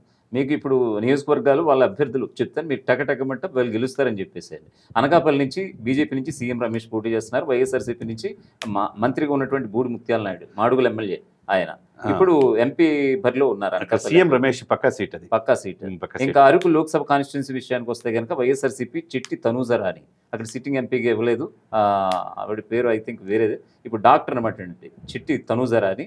ఇక బీజేపీ అభ్యర్థి కొత్తపల్లి గీత గతంలో 2014లో ఎంపీగా పోటీ చేసి గెలిచి 2019లో మళ్ళీ ఓడిపోయినటువంటి సందర్భం. మళ్ళీ ఇప్పుడు బీజేపీ తరఫున కూటమి అభ్యర్థిగా కొత్తపల్లి గీత బరిలో ఉన్నారు. గీతా గారికి కొద్ది వెచ్చి ఉంది, గీతా గారికి ఎడ్జ్ ఉంది అనేది అంటున్నారు ఎక్కువ. యాక్చువల్గా 2014లో ఆవిడ గెలిచిన తర్వాత ఒక పార్టీ పెట్టుకుంది ఆవిడ, జాగృతి పార్టీ అని ఏదో పెట్టుకుంది. ఆ పార్టీ తర్వాత 2019లో వైజాగ్ కేంద్రంగా విశాఖ ఎంపీగా పోటీ చేస్తే 100కి 16,000 పైచిలకు ఓట్లు వస్తే ఈవిడికి 1,158 ఓట్లు మాత్రం వచ్చాయి. అటువంటి క్యాండిడేట్నా మీరు తీసుకుని ఈ రోజు పొత్తులో భాగంగా కూటమి సీట్ ఇస్తారు అనేది చాలా మంది కూటమిలో ఉన్నటువంటి శ్రేణులు ప్రశ్నిస్తారు అనుకుంటున్నారు. అక్కడ వైసీపీ అక్కడ ఏంటంటే ST point of reserved seat, కూడా ఎస్టీఏ కదండి, రిజర్వ్డ్ సీట్ తనుజరాని. కానీ ఓవరా అంటే నిన్నటి వరకు ఏంటంటే మీరు అనుకున్న పాయింట్ కరెక్టే. ఈమెకి ఈమె మీద ఆరోపణలు ఉన్నాయి, తెలంగాణలో కూడా కేసులు ఉన్నాయి అని చెప్పి అవన్నీ క్లియర్ అయిపోయినాయి. రాజకీయాలు అంటే వాళ్ళు బీజేపీ వాళ్ళు ఇచ్చారంటే వాళ్ళ స్ట్రాటజీ వాళ్ళకు ఉంటుంది. ఇప్పుడు రఘురామకృష్ణరాజు నరసాపురం కాదని అక్కడ మొదటి నుంచి 30 సంవత్సరాల నుంచి పార్టీ నమ్ముకున్న ఆయనకి ఇచ్చాడు. గెలిపోవట్లని పక్కన పెట్టి వ్యక్తులు వాళ్ళ యొక్క ఇదిని బట్టి సామాజిక సమీకరణలో బాగా ఇస్తారు. అంటే వాళ్ళిద్దరిలో హోరావరి పోరు ఉందని చెప్పండి. అంటే గెలుపు అనేది డిసైడ్ కాదని హోరావరిలో అంటే మొదటి నుంచి మీరు అన్నట్టుగా చాలా వీక్ క్యాండిడేట్ ఇచ్చారనే పరిస్థితి నుంచి ఓరావరి పోరు జరుగుతుంది అనేది. సరే ఇక్కడ ఇప్పుడు మరొక వైపు రాజమండ్రి దగ్గుబాటి పురంధేశ్వరి బీజేపీ నుంచి, వైఎస్ఆర్సీపీ నుంచి గూడూరి శ్రీనివాస్, మరొక వైపు ఇక్కడ కాంగ్రెస్ ఏపీసీసీ మాజీ ఏపీసీసీ చీఫ్ గిడుగు రుద్రరాజు, ఈ ముగ్గురు బరిలో ఉన్నారు. పక్కాగా పురంధేశ్వరి గారు గెలవబోతున్నారు. ఎక్కువ టఫ్ ఫైట్ ఎవరి మధ్య నడవబోతుందండి? పురంధేశ్వరి గారికి వైసీపీకి, అక్కడ గిడుగు రుద్రరాజు కాంగ్రెస్ లో లేదు, అవకాశమే లేదు అసలు. గిడుగు గూడూరు శ్రీనివాస్ అని ఆయన వెల్ నోన్ ఫేస్ కూడా కాదే. లేదు అక్కడ. కాబట్టి అంటే వెల్ నోన్ ఫేస్ కాదు, ఇక్కడ అక్కడ అంతకుముందు రాజమండ్రి భరత్ చేశాడా లేదా, అవును చేశాడు. రాజమండ్రి వైసీపీ ఉందా లేదా అని ఉంది. చూస్తారు. ఆయన వైజాగ్ సిటీకి ఆయన ఎమ్మెల్యే కాబట్టి రాజమండ్రి సిటీకి ఆయన మార్చారు. ఎమ్మెల్యేగా వెళ్ళాడు కాబట్టి ఈయన ఎంపీగా తీసుకున్నారు. ఆ పాయింట్ ఆఫ్ వ్యూలో వాళ్ళిద్దరి మధ్య పోటీ. వాళ్ళిద్దరి మధ్య అధికార పోటీ. ఇక కాకినాడ లోక్సభ కాన్స్టిట్యున్సీ విషయానికి వస్తే కనుక వైఎస్ఆర్సీపీ చలమలశెట్టి సునీల్, అలాగే జనసేన పార్టీ నుంచి ఉదయ్ శ్రీనివాస్ తంగెళ్ళ. మూడోసారి ఆయన ఓడిపోతున్నాడు చలమలశెట్టి నో సునీల్. అండి, ఇది 3 సార్లు ఓడిపోయాడు ఆయన. 3 సార్లు ఓడిపోయాడు, ఇది ఇంకోసారి ఓడిపోయాడు. 2009 వైఎస్ఆర్ హయాంలో ఓడిపోయాడు. ఎందుకంటే ఆయన మీద అనేక ఆరోపణలు ఉన్నాయి. ఆ. ఎందుకంటే ఒక ట్యాక్స్ రూపేనా అక్కడ ఉన్న మైనింగ్ లో కూడా ఒక వెహికల్కి 3,000 రూపాయలు వస్తుంది. ఎందుకంటే ఆయన గ్రీన్ కో అధినేత, వేల కోట్ల ఆస్తులు ఉన్నాయి. సేమ్ ఎందుకు ఆ ట్యాక్స్లు వాటిలో విషయంలో తలదొచ్చాడు తెలియదు. అంత వ్యతిరేకత ఉంది. ఎందుకంటే కాకినాడ అనేది చిన్నది కాదు. అక్కడ మీరు మూడో వ్యక్తిని మర్చిపోతున్నారు, పల్లవరాజు గారిని. పల్లవరాజు ఆయన ఒకప్పుడు కేంద్ర మంత్రిగా చేసిన వ్యక్తి. కానీ కాంగ్రెస్ అనేది ఉనికి తక్కువ కాబట్టి ఇక్కడ పోటాపోటీ ఇద్దరి మధ్య జరుగుతుంది. ఫస్ట్ ప్లేస్ లో ఉదయ్ శ్రీనివాస్ ఉంటాడు. ఎందుకంటే కాకినాడ 7 సెగ్మెంట్స్ ఉన్నాయి. Kakinada rural, Kakinada town, Tuni, Pattipadu, Jaggampeta, Pithapuram. కాబట్టి ఈ సీట్లో అన్ని కూడా సీట్లు చూడండి కూటమి గెలిచే అవకాశాలు ఉన్నాయి కానీ. కాబట్టి ఇక్కడ ఆయనకి ఏ విధంగా చూసుకున్నా చలమలశెట్టి సునీల్కి వ్యతిరేకంగా ఉదయ్ శ్రీనివాస్కి పవన్ కళ్యాణ్ గారు అక్కడే ఉండటం, ఆయన ఎంపీ స్థానాల్లో పిఠాపురం కలిసి ఉండటం ఈయన అదృష్టంగా భావించారు. Okay right. Amalapuram Lok Sabha constituency విషయానికి వస్తే కనుక వైఎస్ఆర్సీపీ నుంచి రాపాక వరప్రసాద్, అలాగే టీడీపీ నుంచి గంటి హరీష్ మాథూర్. బాలయ్య కుమారుడు మంచి మెజార్టీతో గెలుస్తున్నాడు. ఇక నరసాపురం లోక్సభ బీజేపీ నుంచి భూపతిరాజు శ్రీనివాస్ వర్మ, వైఎస్ఆర్సీపీ నుంచి గూడూరి ఉమాబాల. ఇద్దరు కూడా నరసాపురం అనే ఒక స్థానం నుంచి ఇద్దరు కూడా న్యూ ఫేసెస్. ఇక్కడ జిల్లా అధ్యక్షుడు, జిల్లా అధ్యక్షుడు. ఇక్కడ ఏంటంటే ఇక్కడ ఏమవుతుందంటే అక్కడ అరకులో గీత ఓడిపోవచ్చేమో కానీ నర్సాపూర్లో వ్యూహాత్మకంగా సీట్ ఇచ్చారు. ఆమె కొత్త వైసీపీ ఇచ్చిన క్యాండిడేట్. ఇక్కడ పోటీ వైసీపీకి కూటమికి మధ్య. వీళ్ళు ఆర్ఎస్ఎస్ బ్యాక్గ్రౌండ్ నుంచి 36 సంవత్సరాల పార్టీని కనిపెట్టుకున్న వ్యక్తి, బీజేపీ పెద్దల ఆశీస్సులు ఉన్న వ్యక్తికి అక్కడ ఇచ్చారు. కాబట్టి ఆ సీటు డెఫినెట్ గా ఒకప్పుడు కృష్ణరాజు గారు కూడా గెలిచారు, మీకు తెలిసిన అంశం. అవునవును గెలిచారు. అది బీజేపీ గెలిచే అవకాశం స్పష్టంగా ఉంది. ఇక ఏలూరు లోక్సభ అండి, ఇక్కడ చాలా విచిత్రంగా ఉంది. ఒకప్పుడు చౌదరీస్కి అంటే కమ్మ సామాజిక వర్గానికి పట్టం కట్టినటువంటి చంద్రబాబు ఈసారి బీసీ నినాదాన్ని ఎత్తుకుని అక్కడ టీడీపీ పుట్టా మహేష్ యాదవ్, అలాగే వైఎస్ఆర్సీపీ కూడా ఉభయ గోదావరి జిల్లాలో వీళ్ళిద్దరూ అంటే కూటమితో వస్తున్నారని చెప్పేసి ఇప్పుడు కూడా బీసీ నినాదాన్ని ఎత్తుకుంది. గూడూరు ఉమాబాల, శెట్టిబలి సామాజిక అలాగే రాజమండ్రి విషయానికి చూసుకున్నా, లేకపోతే ఇటు ఏలూరు విషయానికి చూసుకున్నా కారుమూరి సునీల్ కుమార్ యాదవ్. కారుమూరి అంటే కారుమూరి నాగేశ్వరరావు తణుకు ఎమ్మెల్యే, మంత్రి తనయుడు. అలాగే పుట్ట మహేష్ యాదవ్ సాక్షాత్ యనమల రామకృష్ణుడు అల్లుడు. అవును, అక్కడ ప్రభావం ఎక్కువ టీడీపీ తరపు నుంచి. అవును. సో వీళ్ళు వైఎస్ఆర్సీపీ కారుమూరి సునీల్ కుమార్ యాదవ్, టీడీపీ నుంచి పుట్ట మహేష్ యాదవ్. ఎవరు గెలిచే అవకాశాలు ఉన్నాయి? ఇక్కడ వీళ్ళిద్దరు కూడా హోరావరిపూర్లో పుట్ట కూడా యువకులే. పుట్టాకి ఎక్కువ అవకాశం ఉందని చెప్పి అంటే టీడీపీ కూటమికి. ఇక మచిలీపట్నం లోక్సభ కాన్స్టిట్యున్సీ వైఎస్ఆర్సీపీ డాక్టర్ సింహాద్రి చంద్రశేఖర్ గొప్ప డాక్టర్ సార్, క్యాన్సర్ డాక్టర్ ఆయన. కానీ రాంగ్ సెలక్షన్ అని అంటున్నారు చాలా మంది జనం. ప్రజల్లో లేకపోవటం. సరే నాకు తెలిసినటువంటి మొక్కలు సింహాద్రి రమేష్ అంటున్నారు, తర్వాత సింహాద్రి చంద్రశేఖర్ మార్చారు, రకరకాలుగా మార్చారు. ఈయన కోసం ప్రపంచవ్యాప్తంగా క్యాన్సర్ పేషెంట్స్, సర్జికల్ ఆంకాలజిస్ట్ అపోలోలో చేశాడు, పెద్ద పెద్ద ఇన్స్టిట్యూట్ లో చేశాడు. ఇప్పుడు ప్రజెంట్ సౌమ్య క్లినిక్ పెట్టుకున్నాడు. కానీ ఇతను అంత ప్రజల్లో పేరుంది కానీ రాజకీయాల్లో అనుభవం లేదు. యాక్చువల్గా వీళ్ళ నాన్నగారు సింహాద్రి సత్యనారాయణరావు అని మినిస్టర్గా చేశారు. వరుస పర్యాయాలు మచిలీపట్నం వేదికగా చేసేటువంటి సందర్భం. గొప్ప పేరు ఉంది. దేవుడి మంత్రిగా మంచి పేరు ఉంది. సింహాద్రి రామచరణ్ అని ఇతన్ని రాజకీయాల్లో రమ్మని జగన్ గారు పిలిస్తే నేను చేయలే, మా కొడుకుని చేయమని చెప్పి రామచరణ్ సీట్ కోసం వచ్చాడు. కానీ అతను వద్దు మీరే చేయాలి అని చెప్పి చివరికి ముందు ఎమ్మెల్యేని ఇప్పుడు ఎంపీకి బలవంతంగా ఆయన వద్దారు తప్పితే బాలశౌరి కలిసి వచ్చే అవకాశం ఏంటంటే జనసేన కేడర్ అంతా సంపూర్ణంగా మద్దతు తెలియజేస్తుంది. బీజేపీ ఎదురుగా ఉంది. ఇక టీడీపీ కలిసి వచ్చే అవకాశం ఉంది కాబట్టి ఆయన గెలుపు నల్లేరిపోయినాడికి. ఇక విజయవాడ లోక్సభ విషయానికి వస్తే కనుక ఇద్దరు అన్నదమ్ముల మధ్య ఫైట్. ఒకరు నాని, ఇంకొకరు చిన్ని విజయం సాధించబోతున్నాడు అక్కడ ఈసారి.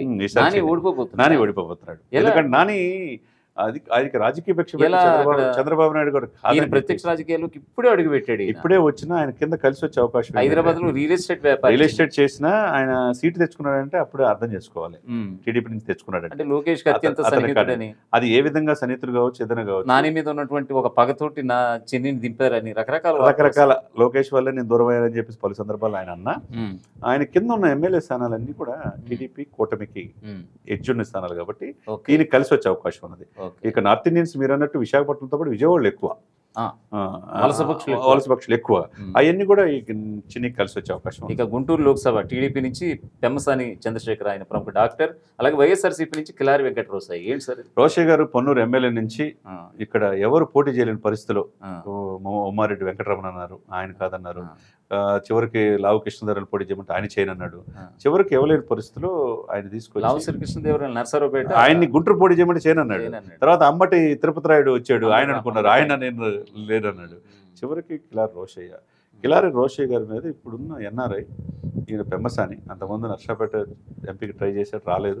పార్టీకి ఆర్థికంగా సహాయం చేశాడు, మంచి ఆర్థిక స్థితిమంతుడు, అమెరికాలో అనేక మంది తెలుగు వాళ్ళకి హెల్ప్ చేసే వ్యక్తి ఉంది.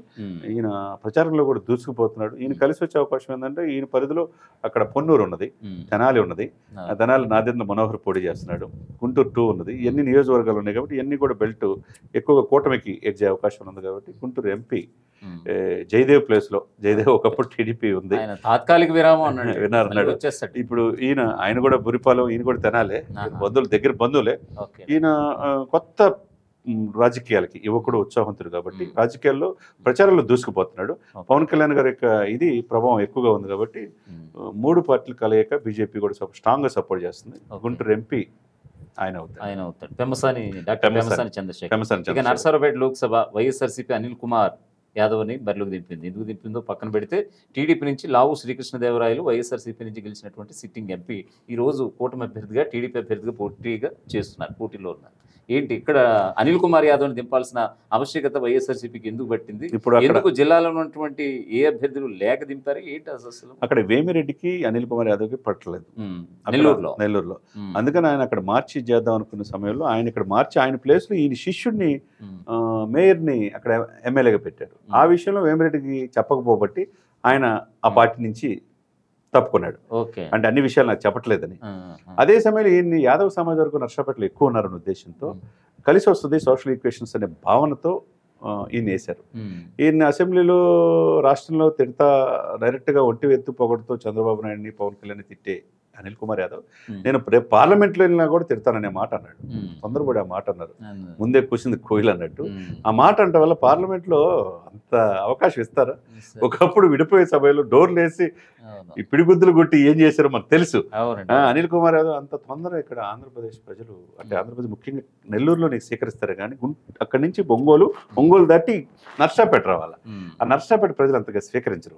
లావు కృష్ణదేవరాయలు ఆ మేనరిజం స్వీకరించరు. లావు కృష్ణదేవరాయలు సమర్థుడు, సౌమ్యుడు. ఆ నియోజకవర్గాన్ని నేను 60% పనులు చేశాను, మిగతా 40% పనులు చేయాలి కాబట్టి నాకు అదే సీట్ ఇవ్వండి అని రిక్వెస్ట్ చేసి జగన్మోహన్ రెడ్డి గారిని అడిగాడు.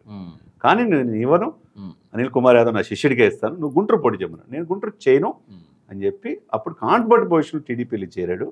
కాబట్టి అక్కడ స్థానిక ఎంపీ కాబట్టి కలిసి వచ్చే అవకాశం ఉన్నది. అక్కడ ఎన్నో పనులు చేశాడు కాబట్టి లావు కృష్ణదేవరాయలు మళ్ళీ ఎంపీ అవుతారు. ఒకే సామాజిక వర్గం కూడా లావు శ్రీకృష్ణదేవరాయలు ప్రస్తుత టీడీపీ అధినేత. ఏ సమాజం అక్కడ మనుషులు ముఖ్యం. అవునండి. ఒంగోలు లోక్సభ కాన్స్టిట్యున్సీ విషయానికి వస్తే కనుక వైఎస్ఆర్సీపీ చంద్రగిరి సిట్టింగ్ ఎమ్మెల్యే చెవిరెడ్డి భాస్కర్ రెడ్డి వైఎస్ఆర్సీపీ తరఫున పోటీ చేస్తున్నారు. మాగుంట శ్రీనివాసులు రెడ్డి కింగ్ టీడీపీ తరఫు నుంచి పోటీ చేస్తారు. చెవిరెడ్డికి పాపం అక్కడి నుంచి వచ్చాడు, ఎందుకు ఈక్వేషన్ తెలియదు. అక్కడ కొడుకిచ్చుకున్నారు, ఇక్కడ చంద్రగిరి కొడుకిచ్చుకున్నారు మోహిత్ రెడ్డి. అక్కడ కూడా అనేక ఆరోపణలు ఉన్నాయి.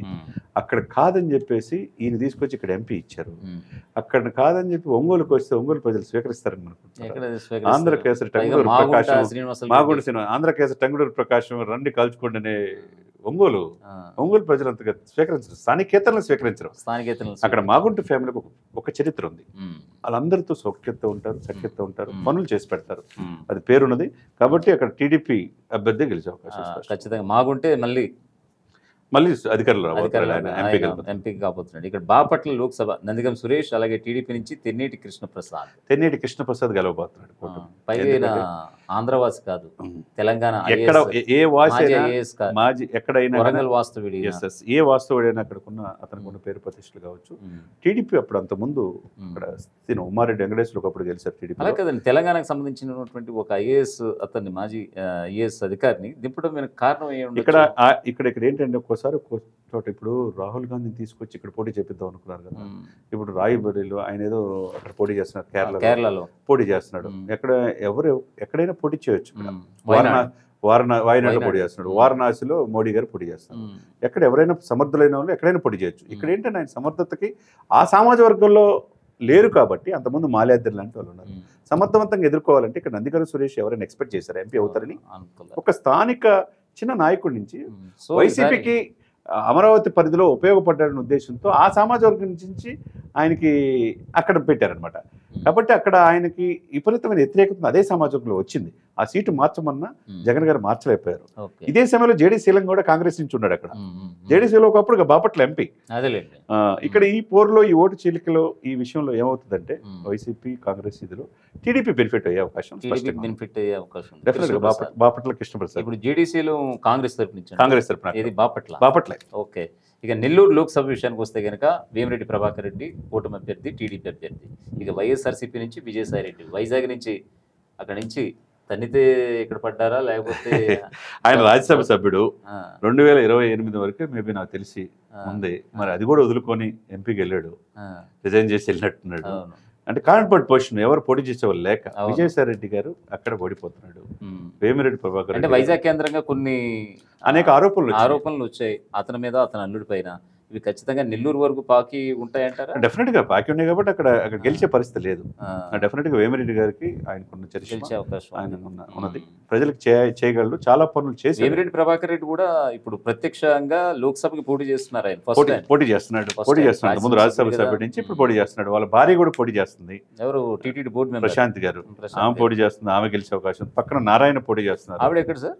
ఆమెకి నెల్లూరు వచ్చేసరికి ఇక్కడ ఇతండి అంటే ప్లేస్ ఐడెంటిటీ పేరు రావట్లేదు. కానీ నెక్స్ట్ తిరుపతి లోక్సభ అండి. వైఎస్ఆర్సీపీ నుంచి గురుమూర్తి సిట్టింగ్ ఎంపీ, బీజేపీ నుంచి వరప్రసాదరావు వెలగపల్లి.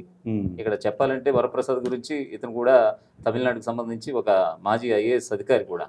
గతంలో 2014లో వైఎస్ఆర్సీపీ తరపు నుంచి తిరుపతి ఎంపీగా గెలిచాడు. ఆనాడు ప్రత్యేక హోదాకి రిజైన్ చేయరా బాబు అంటే వెంటనే రిజైన్ చేసి మళ్ళీ గెలిచిన వాళ్ళు ఇతను కూడా బాబు.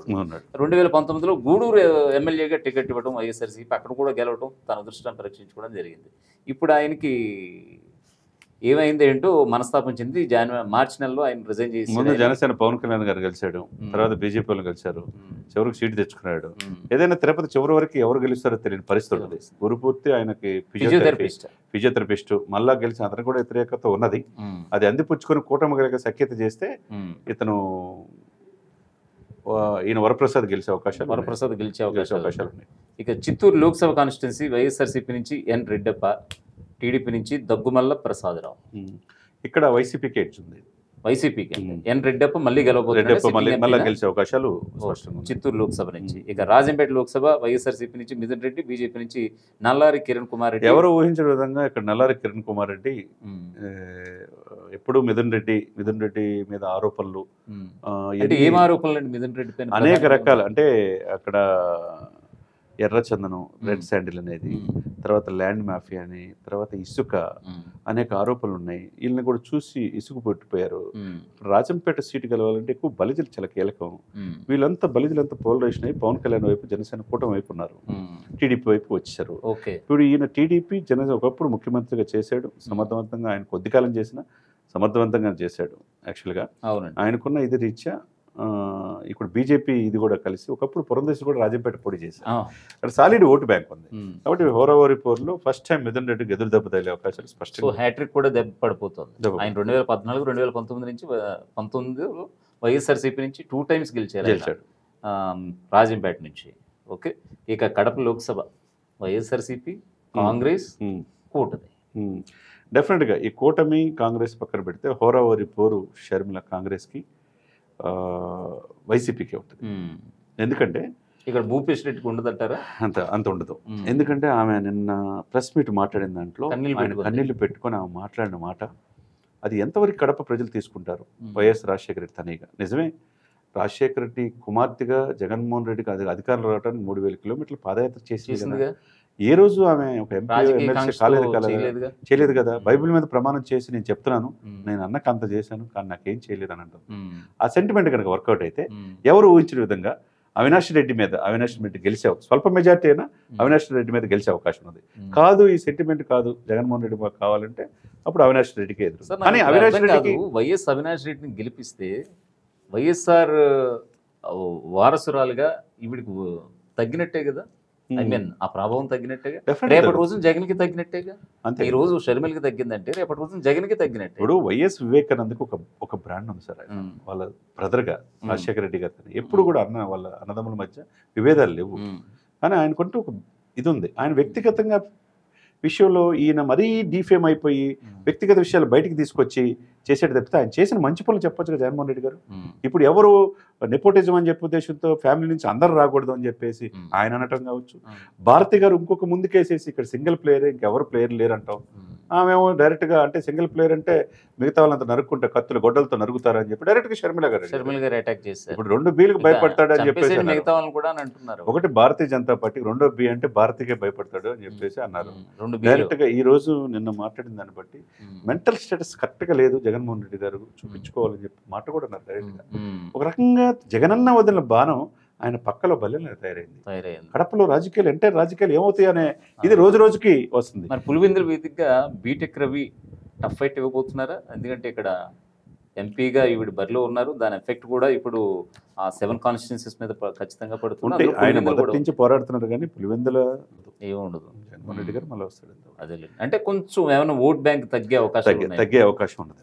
అనుకున్నంత ఈజీ కాదనే పాయింట్ ఆఫ్ వ్యూ. సరే, ఇప్పుడు షర్మిల అయితే గెలిచే అవకాశాలు ఉన్నాయి. ఎందుకంటే నిన్నటి రోజు చూస్తే నిజమే ఆ ప్రజలు అందులో ఈరోజు రాహుల్ గాంధీని తీసుకొస్తుంది, ఇడపలపై వాళ్ళ నాన్న సమాధి దగ్గర తీసుకెళ్తుంది. ఆ తర్వాత కడపలో సభ పెట్టారు.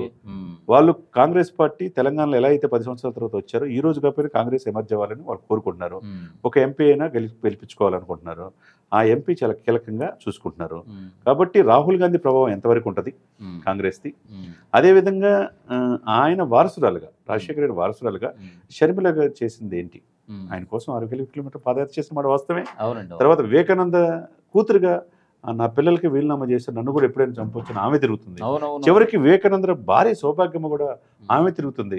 ఈయన ఓడించండి అని చెప్పంటున్నారు. ఇవన్నీ కూడా ఈ అవినాష్ రెడ్డికి మైనస్ అయ్యే అవకాశాలు స్పష్టంగా కనపడతాయి. ఇంత అవినాష్ రెడ్డిని వెనకేసుకొస్తున్నటువంటి జగన్కి ముందు కూడా జిల్లా వ్యాప్తంగా, కడప జిల్లా వ్యాప్తంగా కావచ్చు, రాష్ట్ర వ్యాప్తంగా కావచ్చు, మైనస్ అవ్వబోతుందా? మైనస్ అవుతుందండి. ఇప్పుడు షర్మిల ప్రభావం లేదు అని అనుకుంటున్నారు చాలా మంది.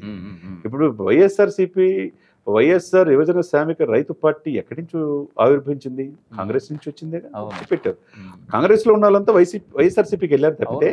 కానీ ఇప్పుడు ఈమె కాంగ్రెస్ ఓటు చీల్చే, ఇప్పుడు మీరు ఎవరు అనుకున్నా కాదనుకున్నా చాలా ముసలి వాళ్ళకి గ్రామాల్లో వెళ్ళినప్పుడు హస్తం గుర్తాయా అనేది మర్చిపోరు. రాష్ట్ర విభజన విషయంలో కాంగ్రెస్ వాళ్ళు అన్యాయం చేశారని ఇప్పటికీ లేవలేకుండా చేశారు.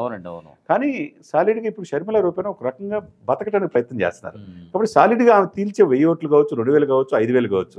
అది ఎవరికి మైనస్ అనుకుంటారు? కూటమి కంటే జగన్మోహన్ రెడ్డి గారికి మైనస్ అయ్యే అవకాశాలు స్పష్టంగా కనపడుతున్నాయి. ఇవన్నీ ఏంటంటే కూటమి కలిసి వచ్చే అవకాశాలు ఉన్నాయి.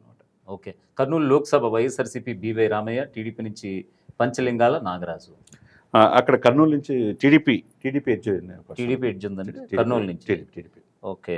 నంద్యాల లోక్సభ కాన్స్టిట్యున్సీ విషయానికి వస్తే కనుక వైఎస్ఆర్సీపీ పోచ బ్రహ్మానందరెడ్డి, టీడీపీ నుంచి బైరెడ్డి బైరెడ్డి రాజశేఖర రెడ్డి కూతురు శబరి.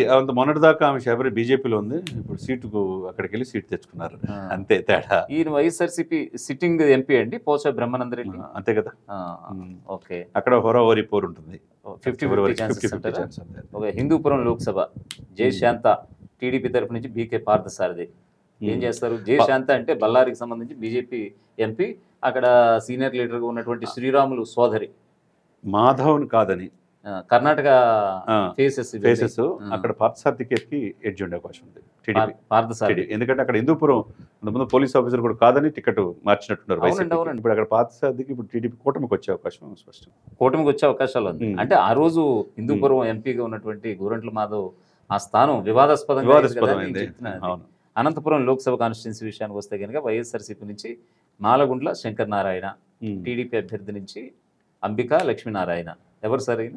ఇక్కడ వీళ్ళిద్దరిలో కూడా హోరావరి ఉంటుంది. ఎందుకంటే రాయలసీమలో వైసీపీ కొద్దిగా ఎడ్జ్ ఉంటుంది. ఆయన కూడా అంతకుముందు ఎంపీగా చేస్తున్నాడు కాబట్టి ఇప్పుడున్న టీడీపీ నుంచి మొదటి నుంచి అక్కడ లేదు టీడీపీ. ఇప్పుడు మళ్ళీ కొత్తగా పోటీ చేస్తున్నారు కాబట్టి అది హోరావరి పోర్లో వైసీపీకి ఎడ్జ్ ఉంటుంది. అక్కడ వైసీపీకి ఎడ్జ్ ఉంటుంది. ఇది అనంతపురం లోక్సభ 7-8 స్థానాలు గెలిచే స్థానాల్లో అది కూడా అక్కడ ఉంటుంది. సో ఓవరాల్ గా 25లో ఎన్ని వైఎస్ఆర్సీపీ ఎన్ని 7 నుంచి కూటమి? 8 స్థానాలు మాత్రమే వైసీపీ పరిమితం అయిపోతుంది, పరిమితం మిగతా అయిపోతుంది. అంతా కూడా కూటమే. డెఫినెట్గా కూటమి అవకాశం ఉంది. సార్ ఇప్పుడు ల్యాండ్ టైటిలింగ్ యాక్ట్ అనేది వైఎస్ఆర్సీపీకి మైనస్ అవ్వబోతుందా ఏంటి? డెఫినెట్గా అండి. ఆ, అంటే ఎవరు లేని విధంగా దీన్ని ఒకవైపు సిపిఐ నారాయణ కాడి నుంచి, ఒకవైపు పవన్ కళ్యాణ్ కాడి నుంచి, ఒకవైపు బీజేపీ వాళ్ళ కాడి నుంచి అందరూ కూడా ల్యాండ్ టైటిలింగ్ యాక్ట్ అసలు భూమి మీద హక్కు ఎవరిది, ఉమ్. భూమి అనేది ఎవరు వదులుకోరు సార్. ఆయన కూడా ఏమంటున్నారు, దేశవ్యాప్తంగా అన్ని రాష్ట్రాలు అమలు చేస్తాను, నేను అమలు చేస్తాను, ఇది ముందుగా నేను అది ఇది రాంగ్ ట్రాక్ లో చేయను. వెళ్ళిపోయింది, ప్రజలకు నెగిటివ్ థాట్లో వెళ్ళిపోయింది. మన భూములపై మనకే రక్షణ లేదా అనే దాంట్లో వెళ్ళిపోయింది. ఓవరాల్ గా మైనస్ పాయింట్స్ ఏంటి అంటే, ఇన్ని సంక్షేమ పథకాలు పెట్టారు వైఎస్ జగన్మోహన్ రెడ్డి, నవరత్నాలు అంటూ కూడా ఒక కాన్ఫిడెన్స్ తో వెళ్తున్నారు. ఇది నన్ను చూసి ఓటేయండి, మీ ఇంట్లో ఏ మంచి జరిగితేనే నాకు ఓటేయండి, మంచి జరగకపోతే ఓటేయద్దంటూ కూడా చెప్పేస్తున్నాడు ఆయన డైరెక్ట్ గా. ఏంటి అంత కాన్ఫిడెన్స్ ఏంటి? అంత కాన్ఫిడెన్స్ ఉన్నా కూడా ఎక్కడో తెలియని భయం కూడా ఉంది. మైనస్ పాయింట్స్ ఏంటి? ప్లస్ అయితే ఆయన నేరుగా చెప్పుకుంటారు రైట్, కదా. ప్లస్ పక్కన పెట్టేసేయండి. తనకంటూ ఓటు బ్యాంక్, సాలిడ్ బ్యాంక్ ఉందని ఆయన నమ్ముతున్నాడు. పథకాలు తీసుకున్న వాళ్ళు కొంతమేరకు ఉంటుంది, అంతగాని మరీ తగ్గిపోయే పరిస్థితి ఏం లేదు. దాదాపు 68 దాకా వస్తున్నాడంటే ఇంకా ఎక్కువగా ప్రయత్నం చేయాలి. ఎందుకు కోల్పోయాడు అనే దానికి మైనస్కి వెళ్దాం. దీర్ఘకాలికంగా మనం చూసుకోవాలి. ఓకే, ఆయన ఎంత మన మీద డిపెండ్ కాకుండా అధికారంలో వచ్చారు కాబట్టి మనం ఏం చేయలేకపోయాం, అడగలేకపోయాం అని అంటున్నాడు. మరి ఆ రోజు ప్రజల సాక్షిగా నువ్వు పాదయాత్ర చేసేటప్పుడు నువ్వు ఎందుకు చెప్పావు? 25 మందిలో 20 మంది ఎంపీలు ఇవ్వండి, మెడలో వంచి ఎవరు ప్రధానమంత్రి అయినా స్పెషల్ స్టేటస్ తీసుకొస్తారని చెప్పిన మాట వాస్తవా కాదా? అవును అన్నట్టు. 22 మందితో పాటు రాజ్యసభలో కలిపి 30 మంది ఎంపీలు మీరు ఉన్నప్పుడు, అన్ని బిల్లులకి అడగకుండానే మీరు మద్దతు తెలియజేసినప్పుడు, ఏ రోజైనా పార్లమెంట్లో మాకు రాష్ట్రానికి కావాల్సిన స్పెషల్ స్టేటస్ ఎందుకు ఎవరైనా అడిగారా? ఇది ఈ కూటమి విజయం సాధించడానికి, జగన్మోహన్ రెడ్డి గారు ఓడిపోవడానికి ప్రధానమైన కారణం స్పెషల్ స్టేటస్ విషయంలో. అదొకటి ప్రధానమైన కారణం. 2 ఆంధ్రుల జీవనాడి ఆయన పూర్తి చేయలేకపోయాడు, ఏటీఎం లాగా వాడుకున్నారు అని చెప్పి పోలవరం అని చెప్పేసి అన్నారు కదా చంద్రబాబు నాయుడు చేసిన తప్పే. సరే మీరు చేసింది ఏంటి? 2022కి పూర్తి చేస్తున్నారు అనిల్ యాదవ్, తర్వాత 2023 పూర్తి చేయకపోతే మమ్మల్ని అడగండి అన్నాడు. మరి తర్వాత మంత్రులు పోస్టులు లేవు, పోస్టులు మారిని అంబటి రాంబాబు వచ్చాడు, ఆయనకి పూర్తిగా తెలియదు. ఇప్పుడు ఆంధ్రుల జీవనాడి పోలవరాన్ని పూర్తి చేస్తే అది సస్యశ్యామలంగా కొన్ని లక్షల ఎకరాలకి నీరు అందిస్తే కలకల్లాడుతూ ఉంటుంది కదా, రైతులు హ్యాపీగా ఉంటారు కదా. అది సముద్రంలో పోతే ఏమైనా ఉపయోగం ఉందా? ఎందుకు పోలవరం పూర్తి చేయలేపారు? సెంట్రల్తో సఖ్యత ఉండి 22 మంది ఎంపీలు ఉండి ఎందుకు తేలేకపోయారు? అది ఆంధ్రుల జీవనాడి విషయంలో.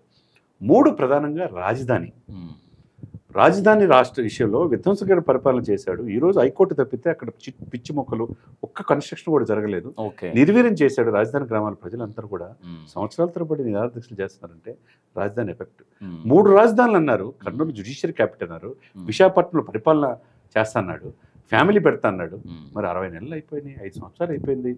మరి కొండను తొలిచి అక్కడ బిల్డింగ్లు కట్టారు, మరి పెట్టగలిగారా? లేదు కదా. దశలవారీ మద్యపాన నిషేధం, మద్యం ఎక్కువ రేట్లు పెడుతున్నారు, కల్తీ మద్యం వల్ల చాలామంది చనిపోయారు. సాక్షాత్తు పురంధేశ్వరి కావచ్చు, పవన్ కళ్యాణ్ కావచ్చు, అందరూ చెప్తున్నారు. మరి ప్రతిది కూడా ఏటీఎం సెంటర్ లాగా అంటే ప్రతిపక్షాలు అనుకోండి, వీళ్ళు తెలిసి వీళ్ళు పక్కన పెట్టండి. చివరికి మనం ఏదైనా కిల్లీ దుకాణాల్లో ఏదన్నా చిన్న చాక్లెట్ కొనుక్కున్నా, ఏదన్నా కిల్లీ కొనుక్కున్నా, మనం అక్కడ ఏటీఎం పేటిఎం పే చేయొచ్చు, స్కానర్స్ ఉంటాయి. ఓన్లీ డబ్బే ఆంధ్రప్రదేశ్లో మద్యం కొనుక్కోవాలంటే. దాని వెనక 30,000 కోట్ల రూపాయలు ఎలక్షన్ కోసం రెడీ చేసుకున్నారు. అది లెక్కలు చెప్పలేదని సాక్షాత్తు పవన్ కళ్యాణ్ చెప్పాడు. ఓకే, మరి సెక్యూరిటీ పాయింట్ ఆఫ్ వ్యూలో పూర్తిగా శాంతి భద్రతలు కావాల్సిన పోలీస్ యంత్రాంగాన్ని తన చేతుల్లో పెట్టుకొని ఉన్నప్పుడు, వాలంటరీ వ్యవస్థను నమ్ముకున్నప్పుడు, వాలంటరీ వ్యవస్థ మాటన 30,000 మంది అదృశ్యం అయిపోయారని చెప్పాడు ఎవరు? పవన్ కళ్యాణ్ గారు. మరి నానక్రామగూడలో ఫీల్డ్ ఆపరేషన్ ఏజెన్సీ ఎవరి ఆధ్వర్యంలో ఉన్నది? మీరు ఎందుకు ఆంధ్రప్రదేశ్ భవిష్యత్తు 4 కోట్ల మంది తీసుకెళ్ళి అక్కడ పెడతారన్నారు? దానికి సమాధానం లేదు. ఇవన్నీ ఏంటంటే ఆంధ్రప్రదేశ్ ప్రజలు చూస్తూ ఉన్నారు. జాబ్ క్యాలెండర్ అంటారు, జాబ్ క్యాలెండర్ లేదు. అందరికీ గృహాలు 26 లక్షలు ఇల్లు అన్నారు, 6.5 లక్షలు ఇప్పుడు ఇచ్చింది, చేయలేకపోయారు. కాపులకి కాపు కార్పొరేషన్ 10 సంవత్సరాలు 1000 కోట్లు కాదు 2,000 కోట్లు అన్నారు, 5 రోజులు 10,000 కోట్లు ఇచ్చింది, 3,000 కోట్లే. మరి ఎవరికి ఏం చేసినట్టు? ఇక్కడ బటన్ నొక్కే పథకాలు ఇచ్చారంటే ప్రధానమైన కోరికలు రోడ్లు సరిగ్గా లేకపోతే 10,000 మంది చనిపోయారు అంటున్నారు. ఆంధ్రప్రదేశ్ రోడ్లే సరిగ్గా లేవు. చివరికి ఇసుక ఉచితంగా అంతకుముందు చంద్రబాబు నాయుడు ఇచ్చే ఇసుకని 30,000 40,000 కొనాలంటే ఇసుక మాఫీ ఏమైపోయింది? ల్యాండ్ మాఫీ ఏమైపోయింది? ఎక్కడ గంజాయి దిగినా, విశాఖ పోర్టులో దిగింది చూసారు. ఎక్కడ ఏది జరిగినా గంజాయి కావచ్చు, డ్రగ్స్ కావచ్చు, అడ్డాగా ఎందుకు ఆంధ్రప్రదేశ్ ఇదవుతుంది? ఎన్ని విషయంలో ఎందుకు పరిపాలన జగన్మోహన్ రెడ్డి గారు ఎక్కడైతే కేసీఆర్ గారు ప్రగతి భవన్ నుంచి ప్రజలకి దూరం అయ్యారని భావన కలిగి అధికారం కోల్పోయారు, సేమ్ అదే ఆంధ్రప్రదేశ్లో కూడా కనపడుతుంది. సో ఓటమి తథ్యం వైఎస్ఆర్సీపీ అంటారు. ఈ కారణాల రీత్యా ఈ కారణాల రీత్యా అంటే కొంచెం స్వయంకృత అపరాధమే జగన్ ఎక్కువ ఉంది. ఎస్, డెఫినెట్గా. సలహాదారులు దాదాపు వాళ్ళకి 400 కోట్ల జీతాలు, సలహాదారులకి 242 మంది సలహాదారులు ఉన్నారు. 242 మంది సలహాదారులు ఉన్నారు. 400 కోట్లు ప్రతి నెల జీతాలు. దాంట్లో 140 కోట్ల దాకా సజ్జల రామకృష్ణారెడ్డికి వెళ్తుందని చెప్పి సాక్షాత్ లిస్ట్ ఇచ్చారు. మరి ఇంతమంది సలహాలు, ఇంత సలహాలు ఇచ్చేవాళ్ళు వీళ్ళంతా ఏం చేస్తున్నట్టు? బలమైన అభ్యర్థులు ఇటువంటి వేమిరెడ్డి, మాగుంటిని, కృష్ణదేవరాయలు ఇటువంటి వ్యక్తులు ఎందుకు వదిలిపెట్టి వెళ్ళిపోతున్నారు? వదిలిపెట్టి వెళ్ళిపోతుంటే కనీసం పిలిచి పలకరిస్తున్నారా? లేదు. ఇవన్నీ కూడా డైరెక్ట్గా అవతల పోటీకి ఓటు చెల్లకుండా రాజకీయం చేద్దామని చెప్పి ఈ గేమ్లో పవన్ కళ్యాణ్ సక్సెస్ అయ్యాడని అనుకోవాలా. కూటమిని కలపటం, బీజేపీ దగ్గర తీసుకోవటంలో మోదీ బీజేపీ వల్ల మైనస్ కాదండి. ఏముండదు మైనారిటీలు అనుకుంటున్నారు, ముస్లిమ్స్ వాళ్ళు ఓట్ బ్యాంక్ అట్లా అనుకుంటున్నారు. ఇప్పుడు అదే హిందువుల మీద 262 మీద గుడుల మీద దాడులు జరిగితే రాముల వారి విగ్రహం మెడ నరుక్కుపోతే మీరు ఏం చేశారు? ఈ ప్రభుత్వం ఏం చేసింది? మరి ఇదే క్రిస్టియానిటీ సేకరించిన వైఎస్ జగన్మోహన్ రెడ్డి గారు హిందువుల పట్ల ఏ రోజన్నా చూసారా? ఏ రోజైనా తిరుపతి సతీ సమేతంగా వెళ్ళి పట్టు వస్త్రాలు సమర్పించారా? ఇవన్నీ కూడా చూస్తారు కదా. మీరు హిందువులు అంటే ఒకటి, ముస్లిమ్స్ అంటే ఒకటి, క్రిస్టియానిటీ కాదు. ఇక్కడ బీజేపీ సేఫ్టీ అండ్ సెక్యూరిటీలో 10 సంవత్సరాల్లో ఎప్పుడు గోకుల్ చాట్ జరిగింది. అంతకుముందు ఈ 10 సంవత్సరాల్లో బీజేపీ అధికారంలో వచ్చిన తర్వాత, ఎన్డీఏ కూటమి అధికారంలో వచ్చిన తర్వాత ఏ రోజన్నా ఒక ఇన్సిడెంట్ జరిగిందో చెప్పండి. 370 ఆర్టికల్ రద్దు చేస్తారని ఎవరైనా అనుకున్నారా? మరి ఇదే కాంగ్రెస్ మొత్తం జోడో యాత్ర చేసి చివరికి మన రాహుల్ గాంధీ అక్కడికి వెళ్ళి కాశ్మీర్ వెళ్ళి 370 మళ్ళా పునరుద్ధరిస్తా అన్నాడు. అయిపోలా? చేసిందంతా పోలా? 370 మాటన అనేక కాశ్మీర్ పండితులు మొత్తం ఊచకోత గురయ్యారు సార్. వేల మంది చనిపోయారు, వదిలిపెట్టి వెళ్ళిపోయారు ఆస్తులు కూడా. ఇప్పుడు ప్రకృతి రమణీయతకు మారుపేరు అయిపోయింది కాశ్మీర్. టూరిస్ట్ ప్లేస్, మన ప్రాంతం, మనం వెళ్ళి గాలి పీల్చుకునే పరిస్థితి లేదా? త్రిపుల్ తలాక్, ముస్లిమ్స్ అనేక పల్లెలు తలాక్ అని పెళ్లిళ్ళు చేసుకునే పరిస్థితి నుంచి ముస్లిమ్స్ సేఫ్టీ అండ్ సెక్యూరిటీ వచ్చింది. అదే భావనలో ముస్లిమ్స్ వ్యతిరేకత లేరు ఇక్కడ. అదే ప్రాంతం క్రిస్టియానిటీ, వాళ్ళు కూడా సేఫ్టీ సెక్యూరిటీ ఉన్నారా లేదా చూసుకుంటారు తప్పితే ఇక్కడ ఈ పార్టీకి ఏదో బీజేపీ అంటే హిందుత్వాన్ని ముద్ర వేయాల్సిన పనేమి లేదు. సమర్థవంతమైన నాయకుడు అక్కడ ఉన్నాడా లేదా? ఆ పరిపాలన కింద ఈ దేశం ఉందా లేదా? 11వ ప్లేస్ నుంచి 6వ ప్లేస్కి ఆర్థికంగా ముందు వచ్చేసాం కదా. ఇప్పుడు అది 3వ ప్లేస్కి రావడానికి ప్రయత్నం చేస్తున్నారు ప్రపంచంలోనే. అది ఇటువంటి సమర్థవంతమైన బీజేపీ ఉంటేనే అది సాధ్యం అవుతుంది. Anyway thank you so much Chandu Srinivas గారు. మీ లోతైన విశ్లేషణ, ప్రీ పోల్ సర్వే అంటే 13వ తారీఖున వేయబోయే ఓటర్ల వాళ్ళ యొక్క మనసుల యొక్క స్థితిగతులు బాగా అధ్యయనం చేసి చెప్పినట్టుగా ఉంది. అది నిజంగా కార్యరూపం దాల్చాలని, నిజంగా జూన్ 4న వెలువడే ఫలితాలు మనం చేసిన ఈ డిబేట్కి అక్షర రూపం దాల్చాలని, సాక్షాత్కరించాలని మనం కోరుకుందాం. Thank you so much. Thank you అండి.